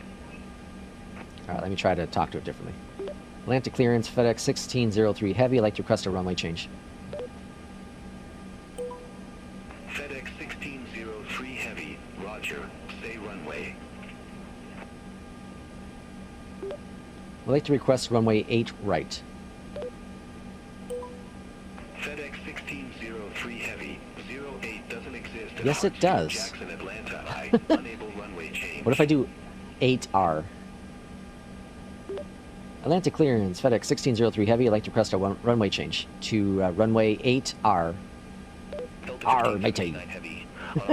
Let's see if that works. Flight attendants, send some beers to the cockpit fast so we can function. Atlanta clearance, cleared to Miami Airport. Alright, I'm getting 8 right. It's gonna happen. With the luck transition, Let's see. then as Get filed. that. Get that. 5,000. Come on. Departure frequency 133.475. All right, so we're doing flaps 10, 59 on the temp. So flaps 10, 59 for the flex. And then we got, so minus 3, so 3, 11, minus 1. Delta 1579 heavy. Read back 3, correct. what did I say, 11? 2165 when ready for pushback or And then engine minus start. 1, C. Ground 2165 when ready for pushback. Oh, it's cold in Atlanta. Delta 1579 heavy, see you. All right, got that all set. FedEx 1603 Oh my heavy. gosh, beyond 08 ATC. doesn't exist at Hartsfield Jackson Atlanta 8 Airport. right. Unable runway change. I'm getting my runway. Atlanta clearance, FedEx 1603 heavy. I'd like to request a runway change. It's going to happen. FedEx 1603 heavy. Roger. Say runway. I'll just click on the button. Request runway 08 right. FedEx 1603 heavy. And the respect. Respect. FedEx 1603 heavy. Confirm departure runway change 08 right. Yes. Affirmative. FedEx 1603 heavy. That's what I was asking for from the beginning. FedEx 1603 heavy. Roger. Change to 08 right approved. Thank you. New instructions to follow. Okay. FedEx 1603 heavy. Squawk Atlantic is the clearance. same. Cleared to Indianapolis Airport. Expect runway 8 right. Varnum 2 departure. Varnum Direct 2. transition. All right. Oh, I forgot to turn the APU on. Maintain 5000. Departure frequency Shice. 133.475. Squawk 2104. 2104.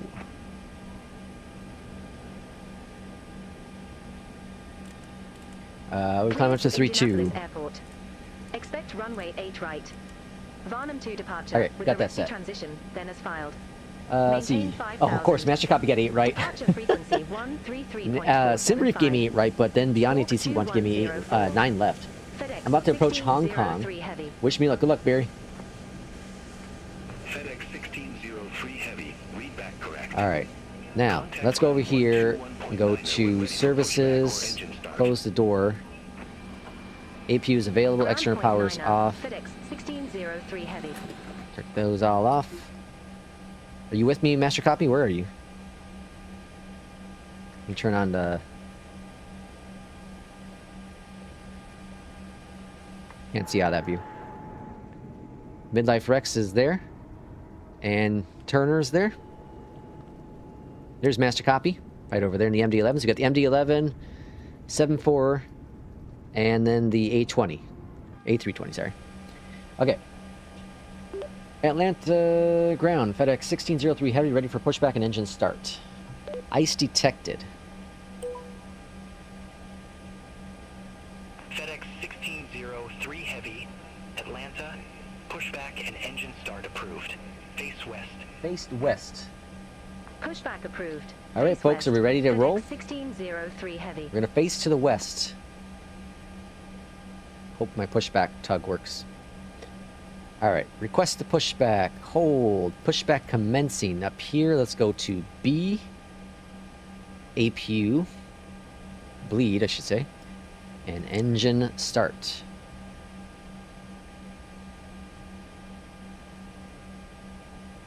Ten on the dial a flap.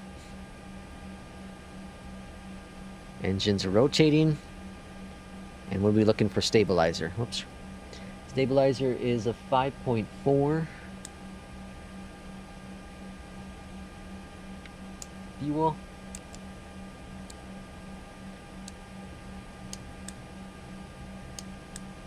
That's pretty close.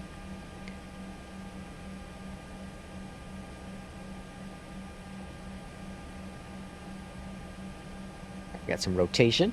Looking good. NewSky score would not be great if I am to guess. Oh, on your landing? Gate Tango India 1. Alright, heard the click. Let's go ahead and do engine number 1. Okay, so then, let's see. Here, you can pull up. Alright, now how do you do it?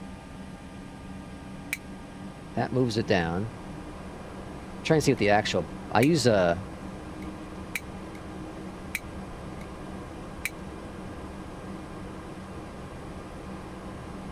Oh, there you go. There's a click spot there. Engine number 1. There's a click spot right here. So to arm them, there, and then the click spots right here to disarm them. So arm, disarm. That's just left clicking. So for those who want to do it, I have a button set for it. Uh-oh. My pushback tug working right? Alright, let's stop that. That works good enough for me. And then engine number 2. Hold. Stop. Okay. We have some icing detected. Engine number 2 is rotating. Or, yeah, engine number 2. 125.325. Over to tower 125.325, Delta 1579 heavy. And let's do fuel in a second. Fuel. Atlanta ground, FedEx 1603 heavy, ready to taxi to the active. FedEx 1603 heavy. Runway 8 right taxi via ramp 20. Alpha Tree, Alpha Hotel, Echo 1. Alright, so we're just going to take a left up Runway here, 8 take right Alpha taxi all the way via around, ramp 20. and then go over to Alpha 8 3, right. Alpha, Hotel, Echo 1, FedEx 1603 heavy. Alright, there's the click. Up top, let's go APU off. Good. Endeavor Taxi lights 5554 at gate Delta Tree 0, request on. pushback. Okie dokie. Let's go taxi, Endeavor folks. 5554. And we're going to do heading Pushback 080. Approved. Face north. Pushback approved. Face north. Endeavor 5554. Alright, TJ, I'm coming through. Coming through. I think today I'm gonna buy the add-on, the passenger version of the MD-11. I think I'm gonna do that today. I don't know why. I'm not gonna really fly it, but I guess I. Oh, what the hell is that all about? What'd I hit? What'd I hit?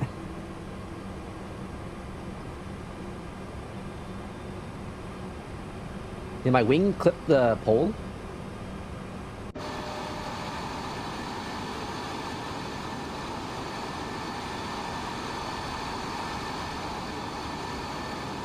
Huh.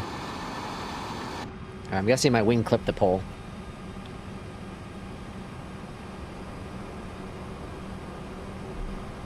Alright, swing on over to the left. Gentle turns here in the big old guy. What add-on? This plane? This is the MD-11, Barry.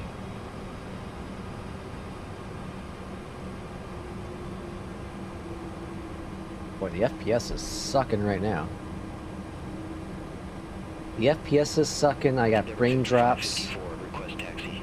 It's not good, folks. Hopefully the stream's holding up. Endeavor 5554. Runway 8 right taxi via ramp 4E. Foxtrot, Hotel, Echo, Echo 1.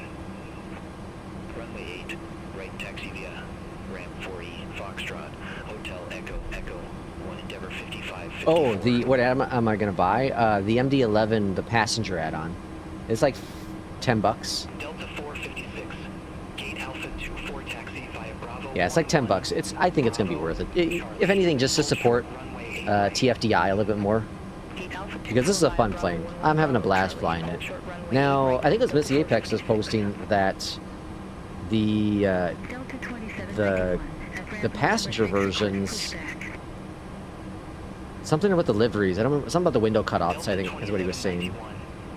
Was there some issue with that? I'm not quite sure.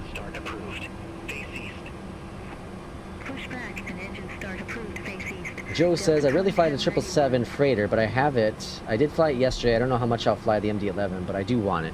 It's a fun plane. But I think, you know, you really have to be interested in this kind of plane. I know P2 bought it. I don't know if he's really flown it yet. But I think you have to really be interested in this plane to really have a good time with it. All right, here we are, 8 right. FedEx 1603 heavy. Contact Atlanta 125.325. All right, up here at the top, let's go and get some lights Over going. to tower 125.325. Good. FedEx 1603 Heavy. See you. There's a lot of traffic here. I wonder if it's just that's what's causing the problems. Atlanta Tower, FedEx 1603 Heavy, ready to go, runway 8 right. Hot Atlanta's popping today. How's our crew? Number 2 for departure. There's Midlife Rex. TJ's over there. Master Copy is pushing, making his way on over. Are you doing the 320, Master Copy?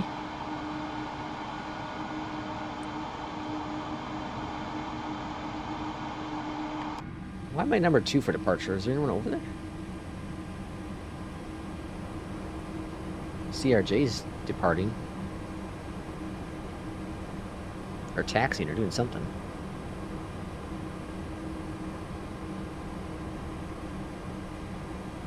Endeavor 5554, holding short, runway 8 right.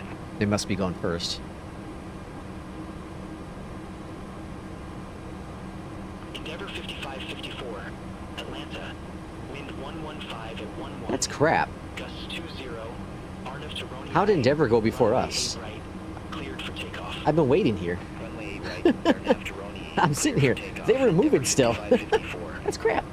RJ says, I was just saying that the MD-11 cargo seems to be converted. Oh, I see what you say. Yeah, yeah. Okay. Master Copy's coming through. That's a mighty fine A320 you have there. I wonder why my thing's being weird. With the model matching. Manrat's back. Had the power go out. Oh no. Am I... Connection's bad right now. I'm dropping frames. I'm gonna try to turn off... Line up and wait. Line up and wait. Runway 08 right. FedEx 1603 Heavy. Wow, that brought it up right away. Okay, it looks like Cloudflare was causing issues. Line up and wait.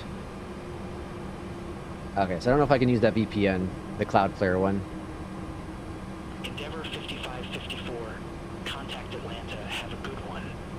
Contact Atlanta, Endeavor 5554. We're gonna lose multiplayer for a second probably because of me disabling Cloudflare and it's reconnecting.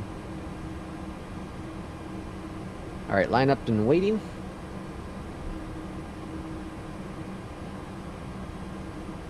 Your multiplayer's back, just saw someone spawn in.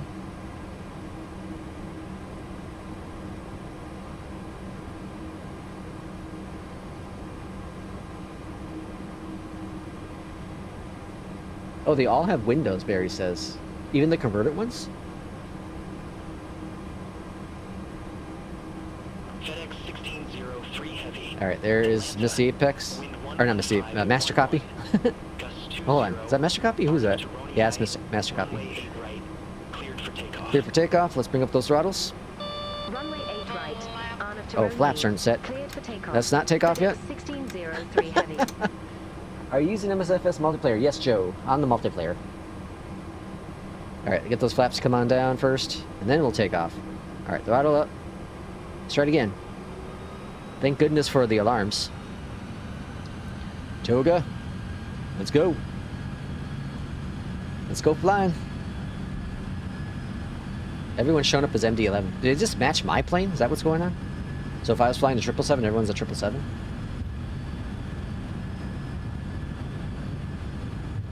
Alright, winds, slight crosswind here.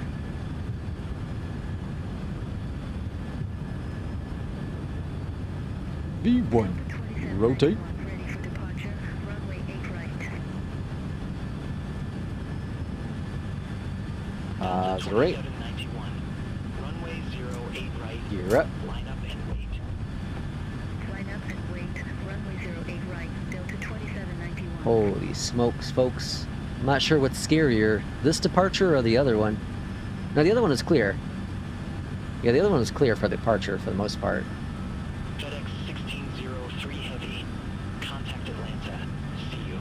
Over to Atlanta Tower, Contact or Atlanta. departure. FedEx 1603 Heavy. Alright, let's go into FMS mode, nav, and profile. Atlanta, FedEx 1603 Heavy. 2,700 feet.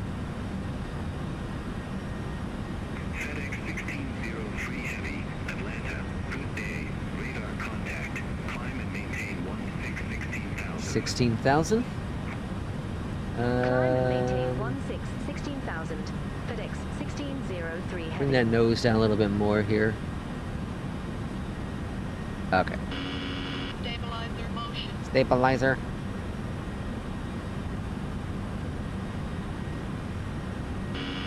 Stabilizer motion. Stabilizer. Jesus. That's a pretty acrobatic MD-11. I think it's going down. Alright, flaps up.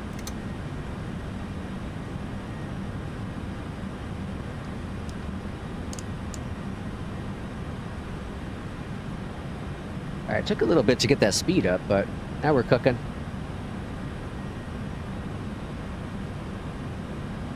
Alright, slats are up. Alright, we're stable.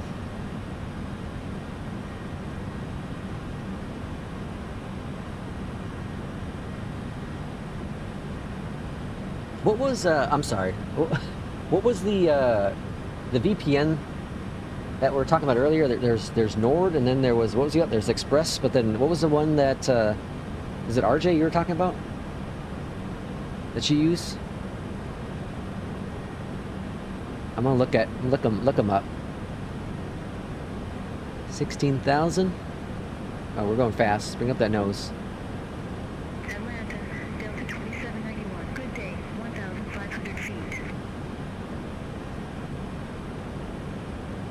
Delta 2791, Atlanta, radar contact. Climb and maintain 13,000 feet. 8,000 feet. Climb and maintain I turned on landing lights, didn't I? Delta Yeah. 2791. Whew. Got scared there. Got scared. Alright. 9,000 feet. Let's go AP on. Okay, AP is on. FMS speed, navs, and profile are all set. 10,000. Landing lights are off. Alright, looking good. WinScribe. Yeah, that's what it was. Thank you, RJ. Delta 2791, contact. Let's see, WinScribe. Have a good one. Center on 128.0 Delta 2791. Let's see, what's the plans they have available? Unlimited data, unlocked locations, $9 a month. If you want to buy a year, it's $5. Atlanta, good day. Radar contact. Climb and maintain 16,000. Cool. I'll take a look into it. Thank you. Delta 406. FedEx 1603 Heavy. Contact Atlanta Center 127.05. Have a good one. Contact Atlanta Center 127.05. FedEx 1603. He didn't say Atlanta Center, did he? No, it just said Atlanta. I thought it said Hotlanta. FedEx 1603. That'd be hilarious. Good day. Hotlanta Center. 14,200 for 16,000. Alright, let's increase our distance here. And do we have a disco there? Yeah, we have disco there, so let's go on down here. 03 Heavy. Clear out this flight plan. Maintain flight level 3. Alright, clear out that disco. Alright, back in business. Climb maintain flight level 320. Boy, I'm getting some FedEx rough performance all of a sudden. 1603 heavy. All of a sudden, performance is pretty shoddy. Wow, it's really struggling hard. I'm not sure why. I'm gonna clear out frame gen, but I don't think it's that. Sim is just really, really struggling. Alright. 15,000 come up on 16,000. Auto FPS is like working an extra hard right now to make it work. I don't know. Is it the traffic? It's stabilizing.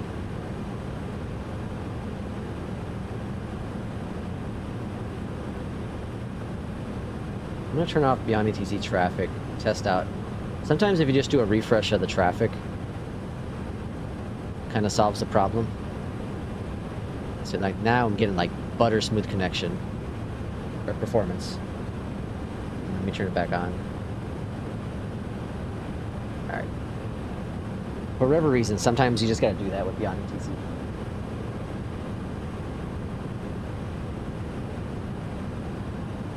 Almost at 18,000 feet. And boom. Let's go ahead and go standard pressure. There's standard. All right. There's line behind us. Midlife Rex over there. Let's see, who else we got with us? TJ's over there. Master Copy's right below us.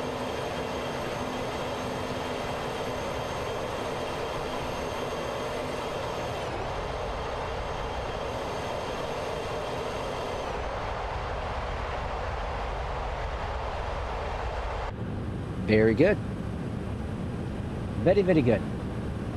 Okay, so we should be at our arrival airport within the hour. We have a headwind right now of 68 knots. It's going to be a crosswind as we continue our flight.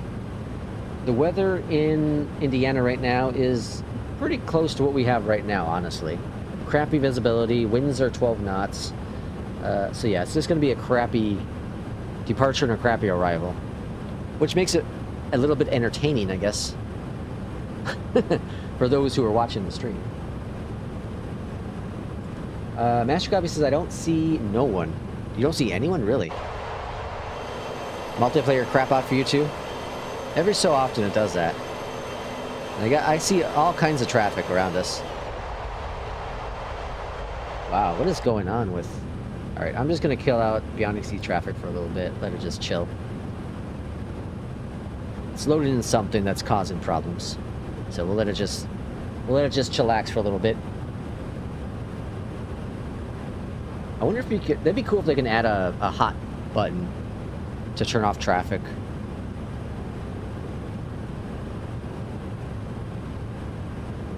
Maybe it's just conflicting with all the actual traffic, multiplayer traffic, because there's a lot of it. There's a lot of it.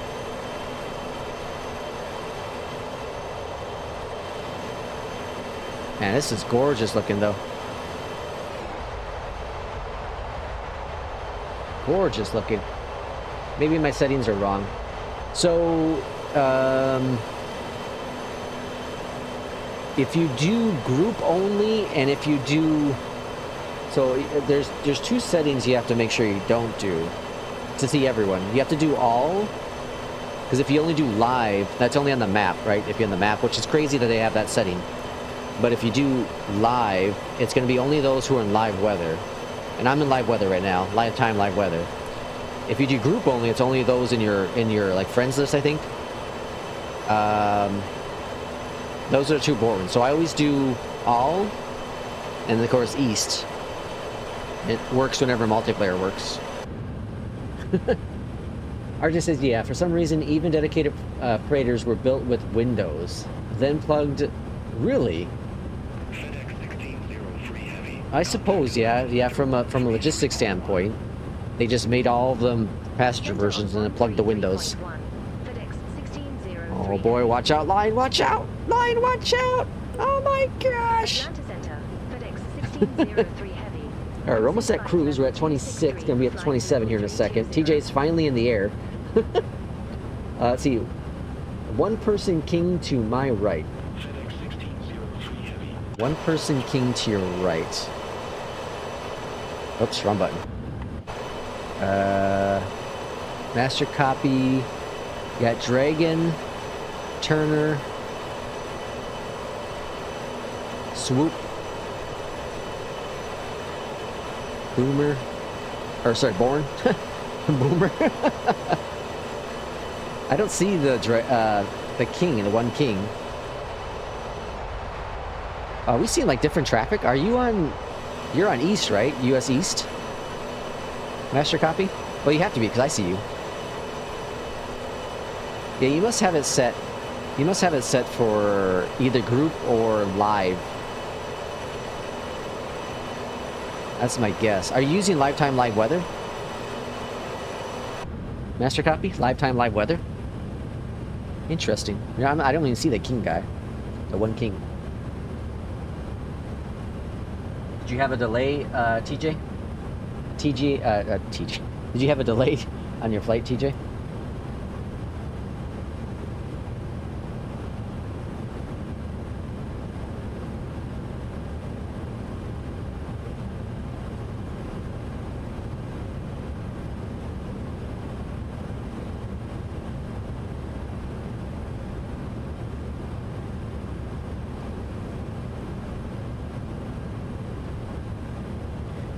All right, 30,000 feet.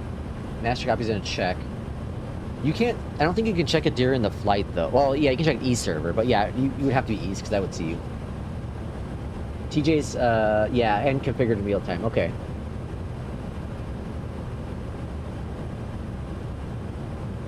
All right, just about to hit cruise. Altitude. So, I'm gonna step away for just a few moments here. I think the cat wants to eat some food. Can't fully tell. So I'm gonna check on her, and then, actually, what are we doing? We're going up to 3-2, yeah. All right, so I'll be right back in just a few moments. Actually, let's change it to... We'll change it to that. All right, be right back.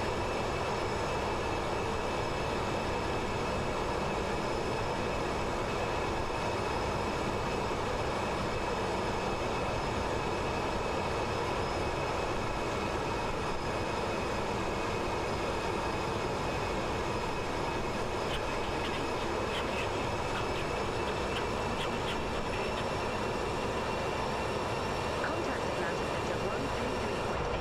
FedEx 1603 Heavy. See you. Atlanta Center. FedEx 1603 Heavy. Flight level 320.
Okay, let's see what we got going on.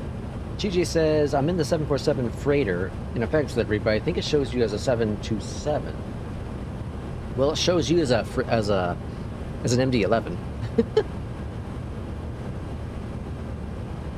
I haven't quite figured out all the stuff. So there's like simplified model matching, and there's another one. But I think it hurts performance. I think it hurts performance. 132.05. FedEx 1603 I don't know for sure. Maybe it doesn't. Barry says, we lost all communication with the FedEx jet. Interceptor fighter jet has been dispatched. Flight level 320. FedEx 1603 Heavy, Atlanta Center. Alright, let's see. How far are we away? We still got multiplayer from there.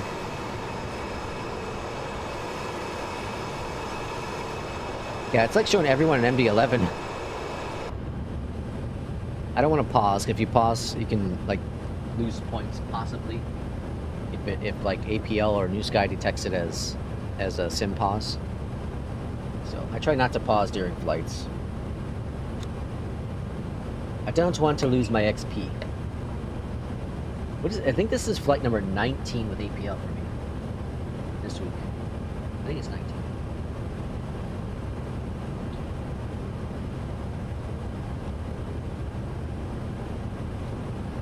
Top of descent is about 20 minutes. Arrival in about 40 minutes.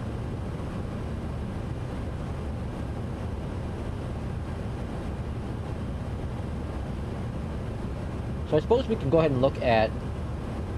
They showed off some photos of the Dallas Fort Worth.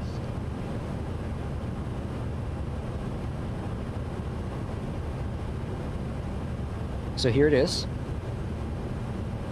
It's a perfect picture to show because it has all the American planes. You got a CRJ and all the other, whatever, I can't tell what any of these planes are. I think there's a Delta out there in the distance. It's going to look really good visually. There's no doubt it's going to look really, really good visually. It's native 2024. Is it only for Flight Sim 2024? Yeah, it says for 2024. Okay. Interesting. So the latest SDK features. Developers states that they have implemented aggressive LOD optimization for every model. This is critical of the airport this size. So it looks really nice, right? Again, it's going to look incredible. It's going to look incredible. It's just a question of the performance. That's always been my thing with any build stuff. So let's see. This focused new platform allows for density without the usual penalty. This unit features over 180 handcrafted models, yet claims to maintain smooth performance. A bold promise. Future-proofing it. 03 Heavy. Contact Atlanta Center 133.6.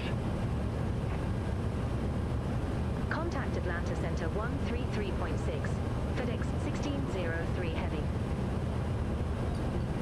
Fully modeled and animated Skylink air train. 1603 Heavy. Okay. Flight level 320. Who has that as well? Doesn't Imagine Sims have that as well? I don't know if it's fully modeled, but it has a Skylink, I think. Let's see. Release time, we don't know yet.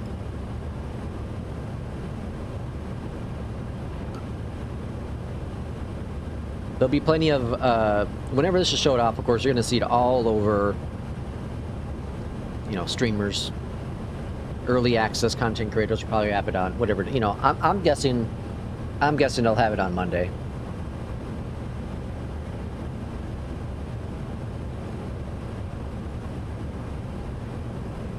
That's my guess. I think some of the content creators will have it on Monday.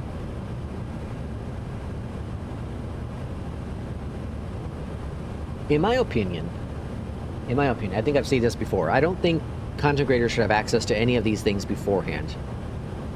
I don't think any of them should have access to beforehand. Unless you're beta testing the device or the product, I don't think you should have it beforehand. But if they want to give it to free, that's fine, whatever. Give it to them for free, but have everyone have access to it then. So if it launches on, let's say, Monday, let's say, okay, let's just say this comes out tomorrow. It should be available to everyone, not just content creators, but everyone should have access to it tomorrow then.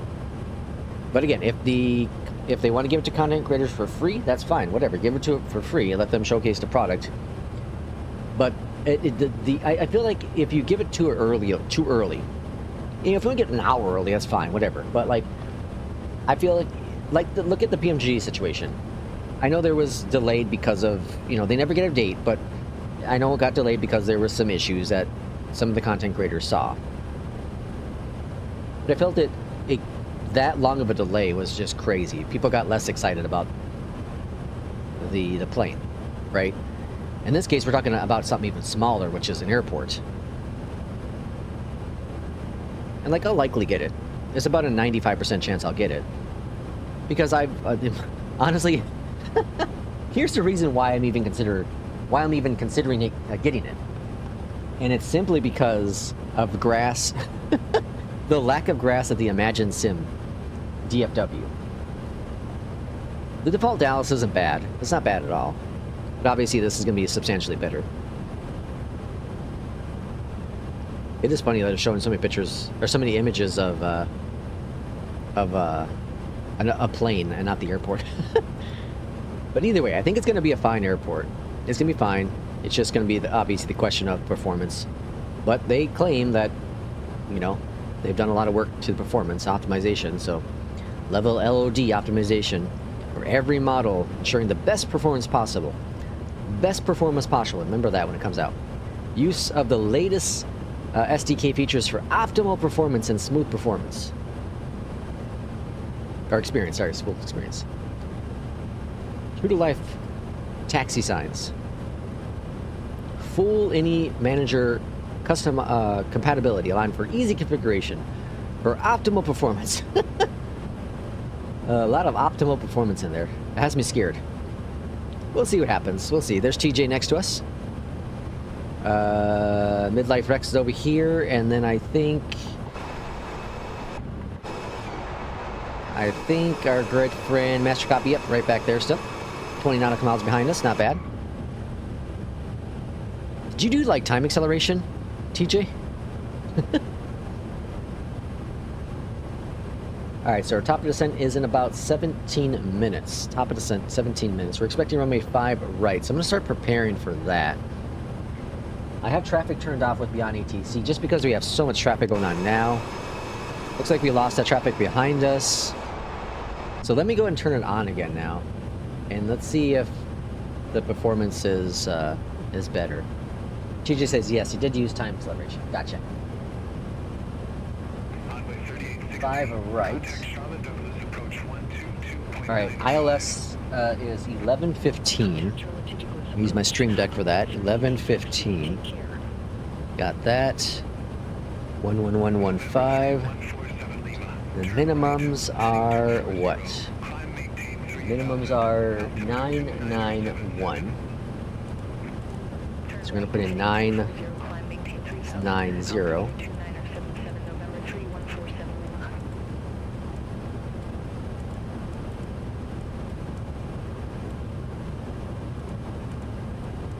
Oop, too far.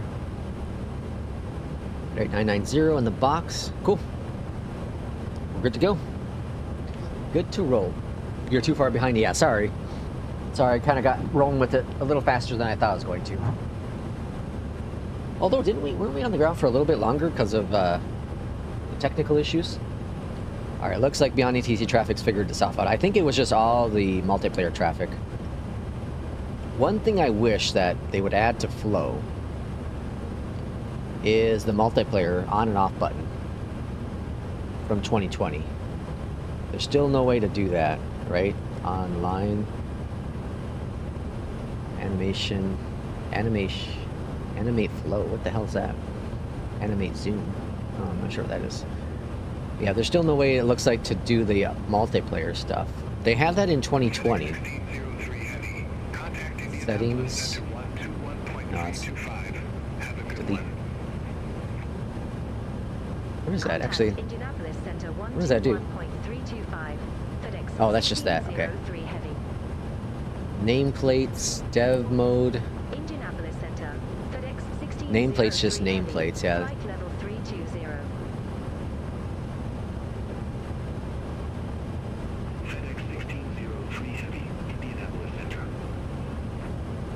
Remove. What's this? This is SimBrief. This is streaming. What's that? Some AI bridge. I think it's for Twitch. Autopilot stuff, cameras, controls, dev tools, doors, electrical, engines, fuels, game, pause, head tracker, thermals, quit sim, servers. It looks like they updated the servers now. Landing. What is this? What is it? Landing. Oh, HUD. Landing rate.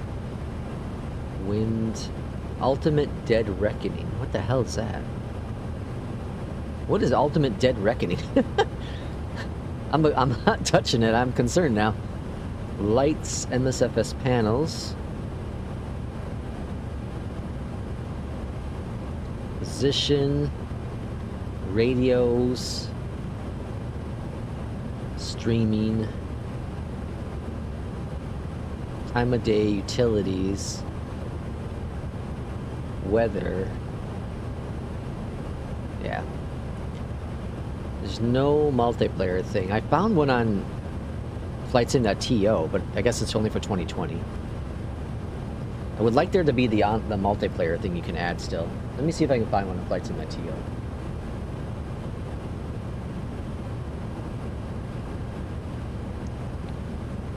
Let's see what we can find here. Let's type in flow. Hello, flow. Hello. Search.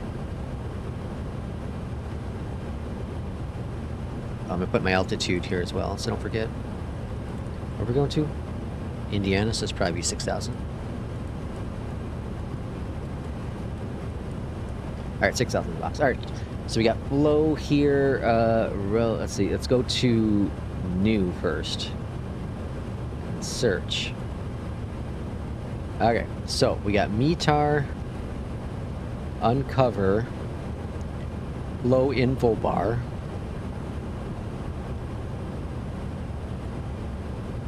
Oh, that's interesting. What is this? Contact Indianapolis Center 132.8. Take care. Center on 132.8. Delta 1094.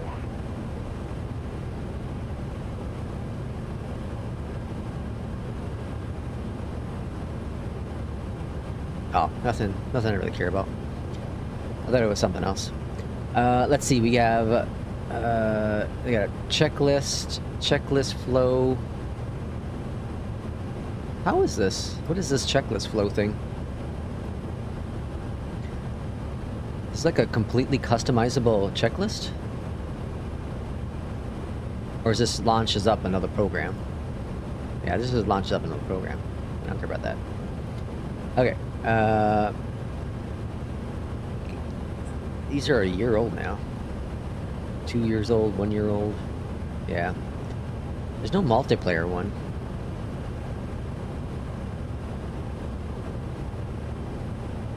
I really hate this new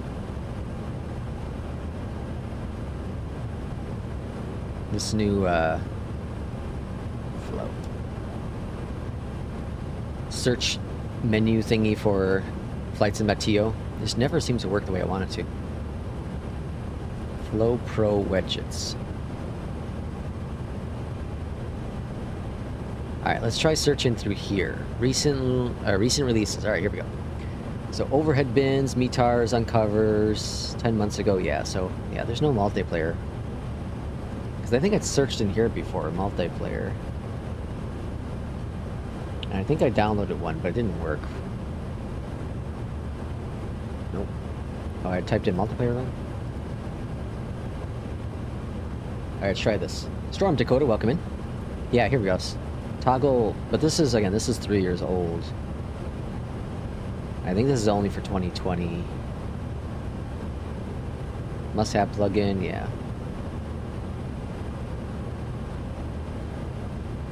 Yeah, I don't think anyone's done anything. Maybe they can't. Maybe it's a limitation of 2024. Let's try like online. Negatory. Nothing. Oh well. Oh well.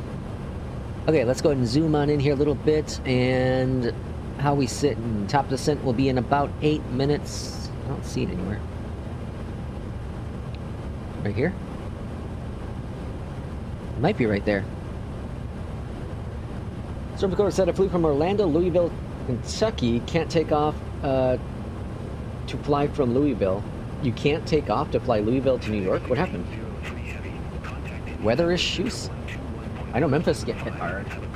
Atlanta's in IFR conditions, and Indianapolis is in IFR conditions as well. So all of our flight today, except for the departure from Memphis earlier, what was that, about 2 hours ago? All of it has been bad. The arrival we had to Knoxville was rough, weather-wise. Departure out of Atlanta was crappy. Oh, weather issues, interesting. Yeah, there's some pretty nasty storms going on. Let's take a look at my friend Windy.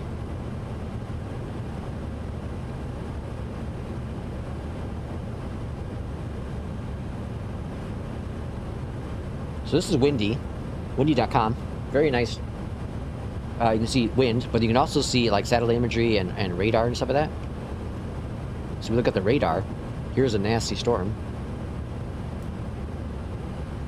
So look at it. It's going all the way down here from Louisiana, all the way through New York. Wow.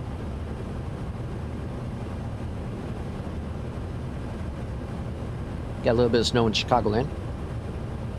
That's crazy. Look how big it is. That's wild. That's a nasty storm. We're going to Indianapolis, which is right here. And we departed from Atlanta, which is right here. So we're flying through. We're going to be flying through it right here.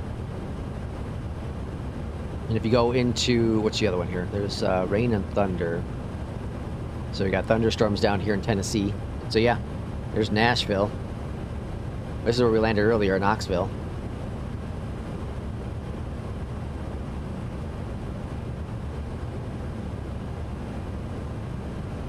It's pretty crappy weather.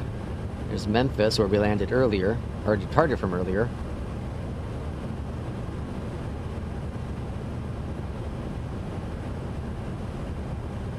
It's gonna be nasty. Good thing it's fake, right? Slow, see. P2 says, going out for first round of snow cleaning. Good luck, P2. Snow, sleet, freezing, rain. Yeah. GG says, I'm surprised there's so many people out there in multiplayer. There's always gonna, whenever there's storming, I always feel like whenever there's bad weather, that's where everyone flies. That's where everyone flies. Master copy back behind us. So I'm really interested in trying out that career mode on iFly, the iFly scheduling thing. But like it said, you start... I think you have to start from the ground up. I don't know. Should I do it? $4. Should I try out the scheduling? Let's see. Let's do a poll.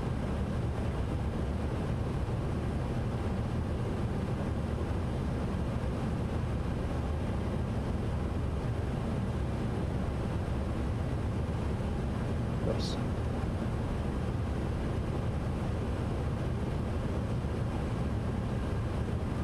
All right, poll is coming up. So it's not like on air in terms of depth, but it does offer some career stuff. FedEx 1603 Heavy. I spent worse on $4. What's $4? Runway 5 right. Ash Copy says after this, I'll do a round one of snow, clearing the snow. We'll expect Gibbs 4, runway 5 right. FedEx 1603 Heavy. I always fly into the hurricanes. I don't really, because I use APL, you know, I use career modes. I don't tend to, I only fly wherever the, you know, wherever the career mode has me go. Why wouldn't we want you to spend it for us? I like that. Keith, welcome in. FedEx 1603 Heavy. Good day. Flight level 320. I have a feeling, and this could be just me, but if APL comes out with the APL 3, I have a feeling it's going to be subscription based. Just my thought. Just my thought. If there's an APL 3, I think it's going to be subscription based. Like $4 a month isn't bad, and for $40 for a year to have career mode, it's not bad at all. If it's worth it. Again, that's if it's worth it. And I don't know if it's worth it or not. Storm says, severe weather is likely to happen in the panhandle of Florida. Really? You can try it so we don't have to.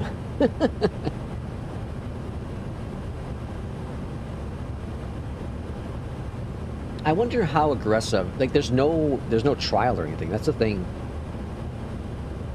There's that kind of concerns me, and then the other thing that concerns me is the lack of people that were on. So if you go to live board here, there's only 8 flights going on. 8 flights. 8 people are logged in and using iFly right now. That's what concerns me, is like, I don't know. I don't know if there's going to be much of a community, much of things going on with their career mode. It's pretty, there's no info. It's so basic with information. Descend via Gibbs for arrival. It seems so much like APL. That's what it seems like. Very similar to APL. FedEx 1603 heavy. And again, like $40 per year isn't bad. I won't do a year. But like the free mode should give you like, I don't know, a week free of career. So you can try it, see if you like it. But there's like nothing, there's no information on the career mode. That's what I don't understand. It's so limited. I want to try it. But there's like, they're not advertising it enough, which concerns me. Master Copy's going to pass on iFly. Irishman, welcome in. Happy Sunday to you. Let's see, 2 to 5 for severe weather today. Really? You can try it so we don't have to. I wouldn't be surprised, what Turner says. Let's see, Keith says, got my giveaway Thrustmaster yoke yesterday. Ooh, me likey. Better than the Alpha, in my opinion. Really, better than the Alpha. I think they're both very different. And they're both very good. They're both very good, for sure. The thing, so what I really liked about the TCA is that the TCA, I feel, has more, it's more, you have more range, and it's better for sensitivity. The Alpha, what I really like about it is I love all the switches on it. They're perfect, and I love the handles, and I love the small compact build of it. That's what I really loved about the Alpha.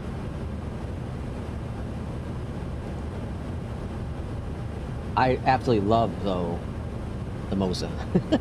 I'm just a fan of this thing. Huge fan. Let's see, more sensitive and accurate. Yeah, that's, like I said, I don't know, like, if it's because my Alpha was 5 years old, so wear and tear, you know, and the accuracy's not as good as it used to be. I don't know. Now, I did try the TCA a few years back. Got it from Amazon, tried it. I ended up returning it. And I stuck with my Alpha. And it was just more of the setup I had. It just wasn't ideal for it. But the TCA, yeah, the TCA is very good. It's a very good device.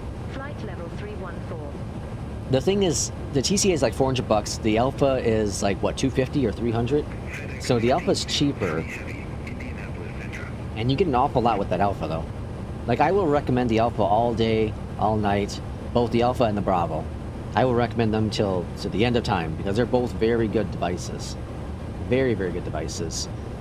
The TCA, I think I'm going to be... I can recommend it, but I'm going to be more selective on how to recommend it. Because it's not a one-size-fits-all. It's not as easy to just kind of clamp on a desk. You need to have more space available, right? Your setup has to be more unique towards that device. But if you can handle it with the setup, you know, it has the notch comes down much farther. It's definitely weird to kind of fly initially because of the pendulum system. But the Alpha I can recommend to anyone, any person. I will always recommend the Alpha and Bravo too, because those are just, you stick on the desk and they're good to go. You don't really need any special configuration. Now the Bravo you kind of do, because it does hang off the desk. The new Bravo Lite does not, which is where I was kind of interested in getting before I got the Moza. But either way, the Bravo and the Alpha I can always recommend them. They're both incredible. Storm says, here's what's going on in sleet and rain in the area. It's freezing as soon as it hits the ground and landing on trees and giving the trees another 50 pounds, causing them to literally explode and break apart. Holy crap. Irish says, P2 award flights has been posted on NewSky. Congratulations to the runner-up in December, NewSky. Congratulations, P2. P2 is number 2 with the most flights completed in the month of December. and RJ was number 1. I was number 1 technically, but you know. He says Moza's 1350. Nope, not until the lottery win. Yeah. That's what credit cards are for. That's what credit cards are for. What, you know, the thing that sucks, I don't remember if I mentioned this on stream. I mentioned it in the Discord, but is the fact that, so I bought the Moza, and then like a week, what was it, a week or a week and a half later, found out my brakes needed to be replaced on my car. And that was $1,000. And I was like, son of a bitch. I had this all planned out so where I could pay off the Moza within a couple months. But now that I have to pay another $1,000, that's $2,000 gone, you know, credit cards. Added on to credit card debt. You know, 'tis life, 'tis life. Part of me was like, maybe I should return the Moza so that I'm not using, you know, all that credit card debt. But you live once. You live once and, you know, deal with the consequences. Deal with the consequences. It's also a reward for me. I feel it's also a reward for me. I've gone through hell, man. Like you don't know how long you're here for. You have no idea how long you're here for, so, you know, as long as you know you can pay it off over time. I'm going to be paying more because of interest, right? But, you know, it is life. It is life. But taxes are filed, so get my tax return here in a couple weeks. That's going to go towards the brakes, and their brakes are paid off. Then I just got to worry about the Moza paying that off. Let's see. I got my TCA for $260. Oh yeah, you got a good deal on the TCA. Loved it, but the Alpha is more oriented towards GA. Yeah, definitely the Alpha is more of a GA yoke, but it works great with airliners too. Absolutely. I've used it in airliners for a long time. I'm more interested in the Meridian. Yeah, the Meridian is interesting with the servo motors. Yeah, the Meridian is very interesting. If I didn't already buy this TCA, or not TCA, if I didn't buy this Moza MTQ, I would definitely look into that. But I'm very happy with this one. The only next thing I'm looking into getting at some point in the future, not even near future, probably next year, honestly, if it holds up as long as I hope it does, is new rudder pedals.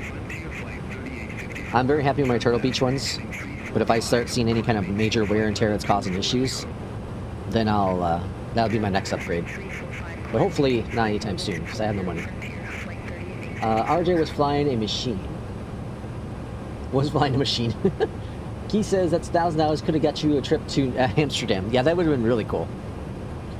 Let's see, NewSky scheduled flights will resume in February. Manchester, UK, and München, Germany will be our hubs. Ooh.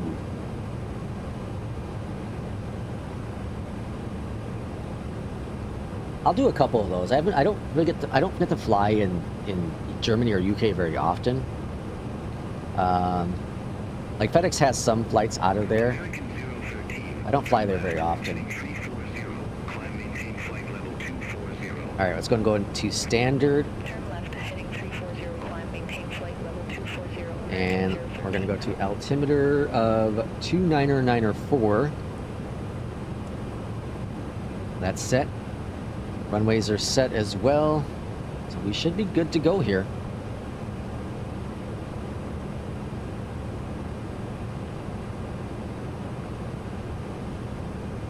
King Bob of snow cleared so far. King Bob's got up the weather as well. King Bob and Master Copy are in kind of like the same area. New Jersey and... are they? No, you're both New Jersey, I think, right? 12 inches of snow? Holy smokes. I know P2 said he was maybe getting 16 plus. We got a little bit of flutters out there now, but like I think we had maybe a half an inch drop last night. Nothing crazy. Keith says I can recommend the WinWing pedals. Absolutely had free shipping and surprisingly no sales tax either. Oh, interesting, no sales tax. Yeah, I'm kind of tossed up between two. Two, yeah. Well, three.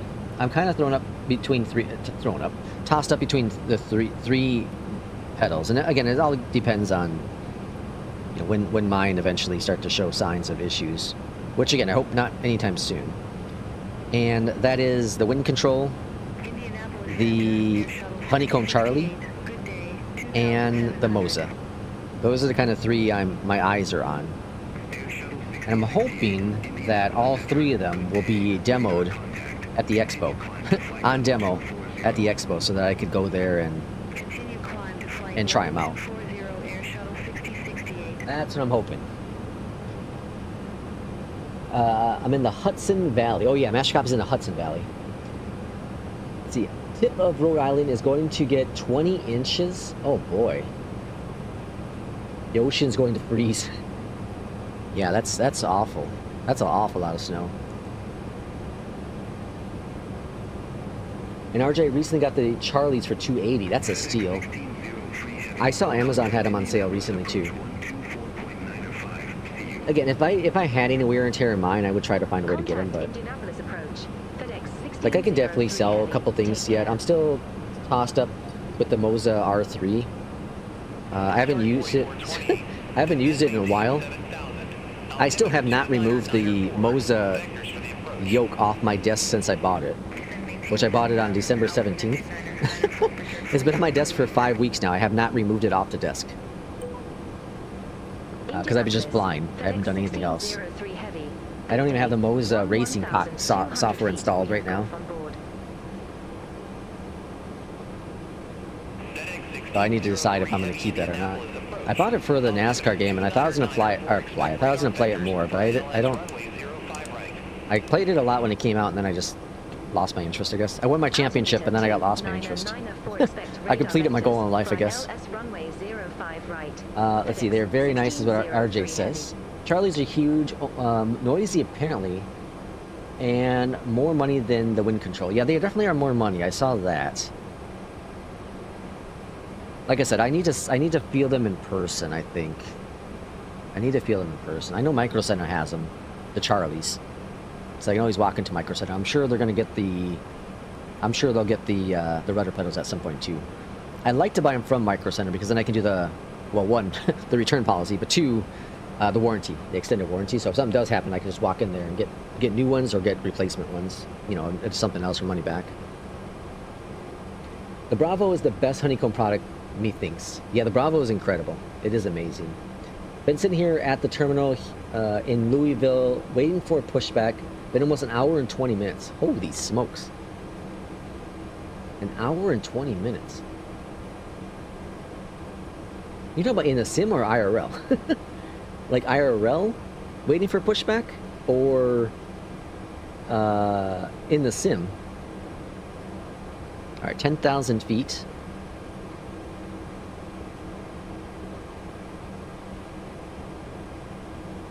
We're making a turn over to the left here momentarily. Want to be at 6,000 feet.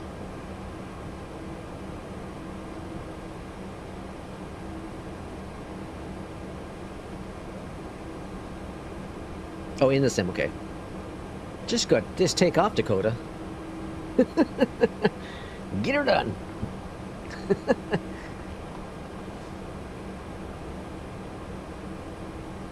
Okay, so let's go over the sim schedule for, or sorry, streaming schedule for next week, and that is I don't have a whole lot. I don't have a whole lot to give you. I would say maybe tomorrow night, and then I might take Tuesday off, and then Wednesday maybe a later one as well, a late Wednesday night, and then maybe Thursday, Friday. Not Friday, maybe Thursday. So if I had to guess, I'd say Tuesday, or sorry, Monday, Wednesday, Thursday, and then Sunday will probably be the days of streaming. Or maybe, not Sunday, I'll do Saturday probably next week. I'll probably take Sunday off next week, but, so that's what would probably be the plan for streaming, for those who are interested. Tomorrow would probably be around 5 p.m. Central Time, if I had to guess. And, like I said, Tuesday I'll probably just take off. Wednesday I have a doctor's appointment in the morning, and my wife are gonna possibly finish up the rest of Stranger Things. Probably. We got the last 3 episodes to go, which is like 5 hours worth of freaking movies, which is crazy.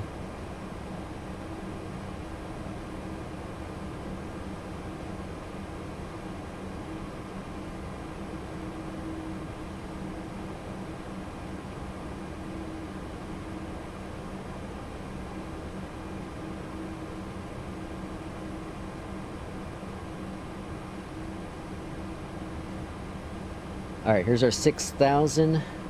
Alright, getting close to arrival. Should be on the ground here, I'd say, probably within the next 10-ish minutes. Probably the next 10-ish minutes.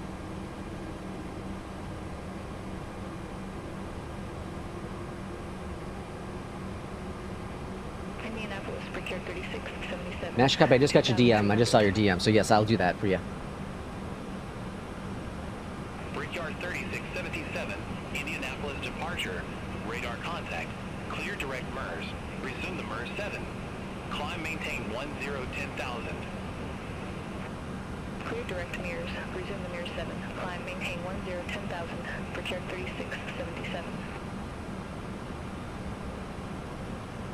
Brickyard 4428. Descend and maintain 4,000 feet. Descend and maintain 4,000 feet. Brickyard 4428.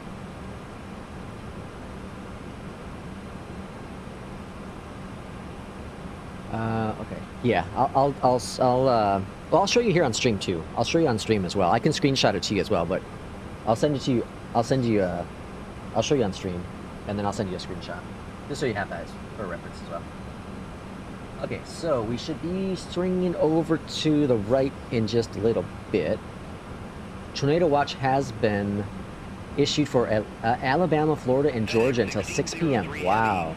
Leave Dochi heading 210. Expect radar vectors for ILS runway 05 right. Leave Dosi heading 210. Expect radar vectors for ILS runway 05 right. FedEx 1603 heavy. FedEx 1603 heavy. Turn left. Heading 215. Vectors for the approach. Alright, 215 vectors for the approach. Let's go into left, heading mode. heading 215. FedEx 1603 heavy. And they didn't give us an altitude yet. Vectors for the ILS, 4,000 feet. Descend and maintain 4,000. Descend and maintain 4,000. Alright, let's drop on down. Heavy. What's our speeds looking like for the arrival? Whoops, hit the wrong buttons. 156. 156. Contact Indianapolis, Center 119er. The TCA yoke was a little smaller than I thought. Okay by me, and added grip tape like you suggest, but the fancy hockey tape in my case, because I'm Canadian. Yeah, the grip tape, man. So I use the tennis tape stuff, and it's freaking awesome. It's freaking awesome. Heading 300. All right, 300. Turn right. Heading 300. FedEx 1603 heavy. All right, making our turn on over. Altimeter is checked and set 2994. 3,000 feet. Descend and maintain 3,000. FedEx 1603 heavy. All right, we should be all right here. We should be just, oh yeah, we're gonna be just fine. Just fine. Big 10 gonna be at 3,000 feet, so yeah, we got plenty to work with here. You can see like glide slope, it's coming up, looking much better.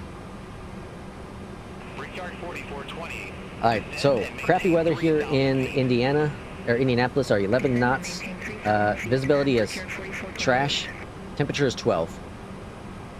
So that's about all you need to about all you need to know. Heading 305.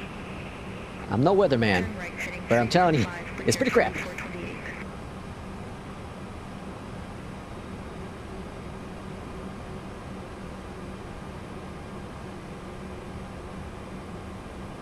Sling says minus 289. Key says, yep, the plastic did feel cheap. Cheaper than the Alpha until, yeah. Yeah, that's definitely my big criticism about the TCA. It just feels, I don't know, cheap. Now the 1603 heavy, 5 miles from pin. Turn right. Heading 030. Altitude The plastic on the the Moza is very good. It feels heavy duty, but Turn right. it feels heavy duty. 030, But I also like the grip of the Moza, or sorry, of like the honeycomb, and that's what the tape kind of does. Kind of gives you that little extra, you know, I don't know, rubbery feel to it. 1603 heavy. Contact Indy Tower 120.9er. I'm gonna keep on making my turnover, intercept the localizer. 0.9er. FedEx 1603 heavy. The localizer's captured. FedEx 1603 Altitude's looking good, speed's looking good. 05 right. Speed brakes, I think I didn't turn them off. FedEx 1603 heavy. Yep. Indy Tower. Alright, speed brakes are set. Let's do our dial a flap to 15. We're cleared to land. Runway 5 right cleared to land. FedEx 1603 Okay, looking heavy. good. Let's go over here and zoom on in a little bit. And then we'll switch this guy to approach mode. Fantastic. 11 nautical miles out. Let's go first notch of flaps. Dakota is storm chasing right now. We got TJ out there in the distance, I see. I think he's coming in for a landing. Master copies right over here. They're coming on in. Gonna get vectored for the arrival. Who else we got? Midlife's over there. And I think insert randoms must have left. Alright. On arrival, Runway 5 right clear to land. Brickyard 4428. we are going to exit to, what are we doing? Runway 5 right. Exit to the right. Oh, easy. Easy taxi here. Our localizer's looking good. Altitude's fine. 9 nautical miles out. I'm gonna hold off on the next. We're at slats right now. I'm gonna hold off on the flaps right now as we come on in for the arrival.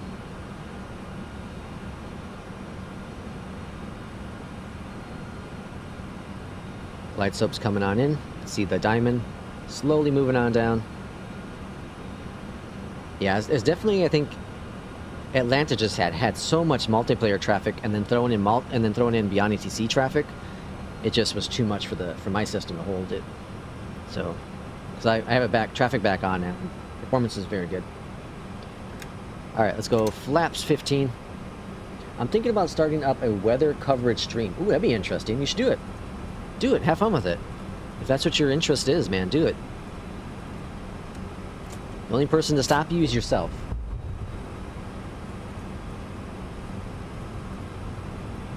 $15. Flaps 28. Yeah, if you do it, Dakota, let us know. Contact Indianapolis departure. We'll, I'll be more than happy to. We got dual landing, glide slope. We got some snow. I don't remember if the wiper's working this plane or not. Stabilizer motion. Stabilizer. Flaps 30. 35, sorry. Approaching minimum. Minimums. Approaching minimum. Minimums. Stabilizer motion. Stabilizer motion. We got a new message in our NewSky. Someone might have applied. I think that landing wasn't bad. Let's see what NewSky says. Hopefully good for you, Barry. 1,000 call. Oh my god, can't see anything. Dakota says, been storm chasing 6 years now, started in December of 2020. Ooh. I had a friend that liked storm chasing. I'm going to turn off the nameplate so I can see a little bit more better.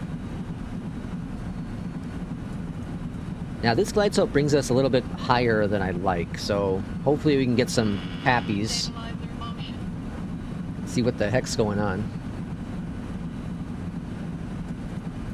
Who's that? Midlife Rex. Flaring is so much better with the TCA. Oh yeah, for sure. 500 call. I see some pappies. I see some pappies. Okay, that's good news. 400. 400 call. I see the runway. AP off my aircraft. We're a little high. You can see the pappies. 1 red, 3 white. Let's bring that nose down. 200. Glide slow. 100. Glide slow. Glide 50. slow. 40. Glide slow. 30. 20. Glide slow. 10. 10. Settle down. There it is, touchdown. 254, a little heavy. We'll take it. Reverses route.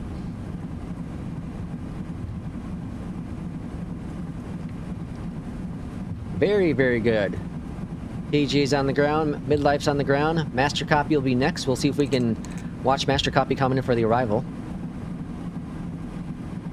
Very cool flight. Very, very cool flight. Flaps going up. And speed brakes disarmed. You can turn off the wipers, we don't need them anymore. And then let's do landing lights are off. We're gonna exit here to the right.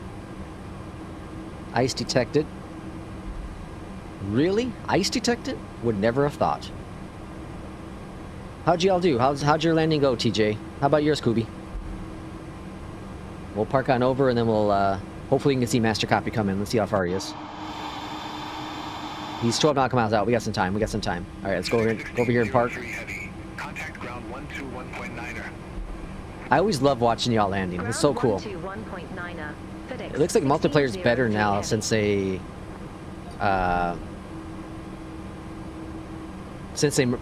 migrated the servers. I think it's better now.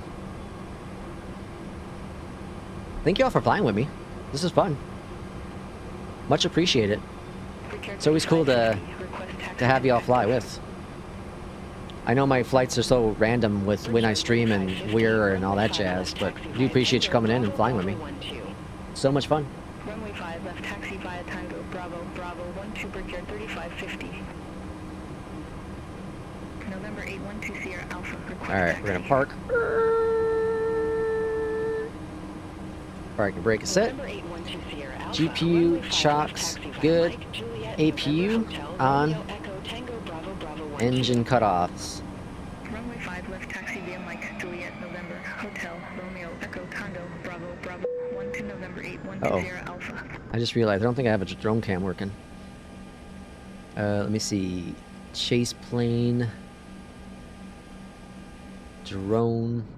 What's the controls? That goes that way. Uh-oh. Alright, there we go. Can I go faster? How do I go faster?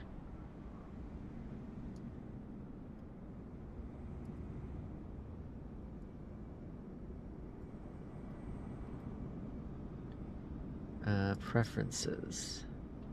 Camera movements.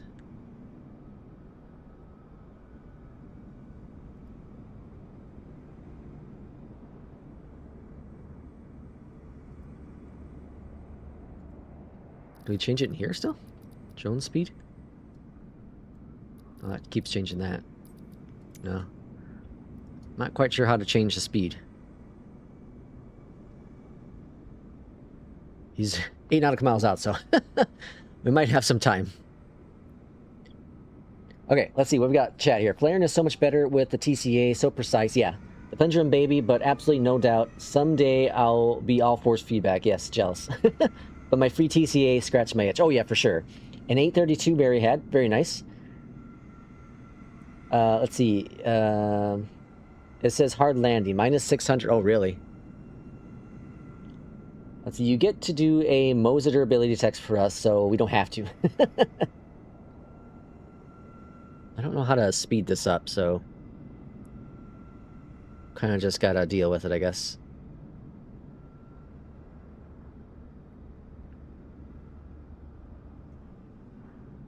One round snow cleaning done. It was 8 centimeters. Jesus. Holy cow! I don't think we're gonna make it on time. I don't know how do you get faster at this. Chase plane.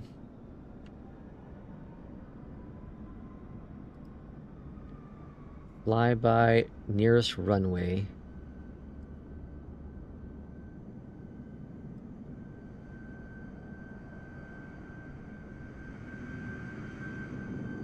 Landing on a taxiway? Or taking off on a taxiway? There's a setting for slow, normal, and fast in preferences. Air Shuttle 6195. Preferences. Camera movement. Speed boost. Air Shuttle 6195. Roll. Indy ground pushback approved. Face northwest. Application control. Pushback and engine start approved. Face northwest. Air Shuttle Chase plane 6195. features.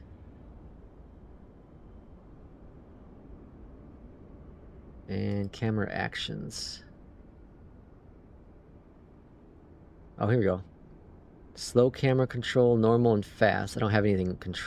I don't have a binding set. Yeah, whatever. I'll figure it out. Sorry, Master Copy. I'm too damn slow. I'm too damn slow. Could have walked faster to the end of the runway. Oh, here's the runway. We come along. Let's see. Hold on. We've come so far from. Oh, from your first Sidewinder. Yeah, for sure. I missed a Sidewinder. I'm surprised Microsoft hasn't made a Sidewinder again, or some sort of peripheral for flight sim. I guess all they make is the Xbox controllers, right?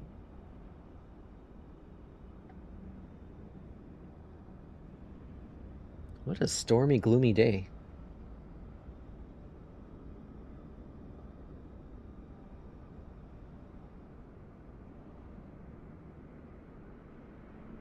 Alright, I see the landing right there. Nice flare. Touchdown. Got the flare holding still. And nose. Very nice, Master Copy. Very, very nice. And the A320 that looks like an MD-11. Very, very nice. Okay, let's check our scores, shall we? Let's check our scores. Have a good day. Alright, let's start with NewSky. Let me go to the apps here and see what we got going on. Someone applied. Flight. Alright, we'll accept. Welcome in. And, okay, so let's check our score. Bring it up on screen. Let's close it out. That should be a 10, right? Yep, got a 10. Take it. $41,000 to Irishman. And challenging conditions of 254 on the landing. Not bad, not bad at all. Two good flights. Two good flights. Alright, then let's check out our NewSky. Or sorry, APL. APL, that's my next flight. APL said we had a landing, or sorry, a score of what? APL says 100. Not bad, I'll take it. I'm getting better. I'm getting more consistent with the MD-11. It's either 98 or 100. Can't ask for more than that. Got 100 on this one, I'll take it. A 295, a little heavy on the landing, a little heavy, but we're also in some pretty challenging conditions. And that is flight number 19 for the week. 20, this is flight number 20. 20 flights, 18 hours. It's like a part-time job. I'll probably get another flight or two in today. Probably 2 more flights. I'm going to watch a movie here with my cousin in a little bit. But I'll probably get another flight or 2 in today yet. I'm not sure. Well, I think only one of them will probably count towards this week in APL. So I'll probably be up to 21. Next week I'm not quite sure how many flights I'll get in. Honestly, because just stuff going on. I'm still trying to test the resistance. Sorry, I'm so trying to resist the 100 MD-11. Haven't been flying to 777, 300 because so damn big. It's a big plane. It takes a while to get used to it for sure. Okay, so let's check real quick the multiplayer settings because Master Copy was asking. So in online, you want to have it here to east. Let me try this real quick to high fidelity.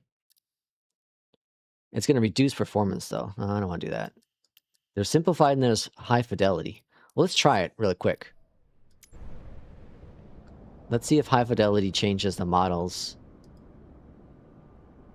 Let's go to pilot. And now it's still MD-11s. It's whatever reason, it's still MD-11s. Okay. Well, we tried it. So let's go back to online. I'm going to change that back to simplified. I guess I could change it in the other settings too, but I'm not going to worry about that. Okay. So let's go to main menu. And I'll show you this real quick, and then we'll end it for today. But everyone seems to be liking the MD-11. It's a fantastic plane. Okay, so master copy. My settings. I'll screenshot it and send it to you as well, but go to flight conditions. Have it set for all players.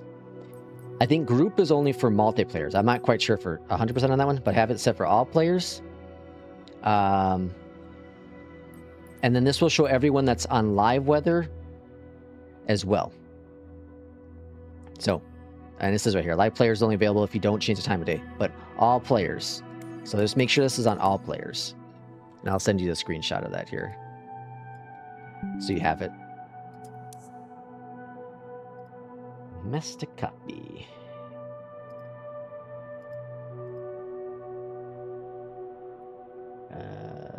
Bitors. All right, so I got that sent off to you as well. All right, folks, that's going to do it for today. Do appreciate y'all coming on in. No, too big as it needs 1,000 or 10,000 feet of runway. Oh, yeah. TJ says you probably need to reload it in. You probably need to reload it at the airport to see the effects of the model matching. Oh, maybe TJ. Yeah, that could be it. That could be it for sure. Okay, this is now where I say goodbye, farewell. Thanks for y'all for coming in. We got what, 2.5 hours or almost 3 hours worth of streaming in today, so that worked out pretty good. 2 good flights. Thank you all for flying with me for the last flight. A lot of fun. And then Kobe, of course, thank you for coming in and flying with me pretty much every flight that we do here on the stream. Like I said, tomorrow we'll probably stream a later flight, so probably what would that be, 8 hours or so later than today's start. But hopefully y'all have a great Sunday, great rest of your weekend, and hopefully the snow slows down for y'all. We'll see you for the next stream, and of course we'll see you in Discord for those who like to pop on into our Discord. We'll see you in there. But again, thanks for all coming in. Have a great rest of your time. Take care.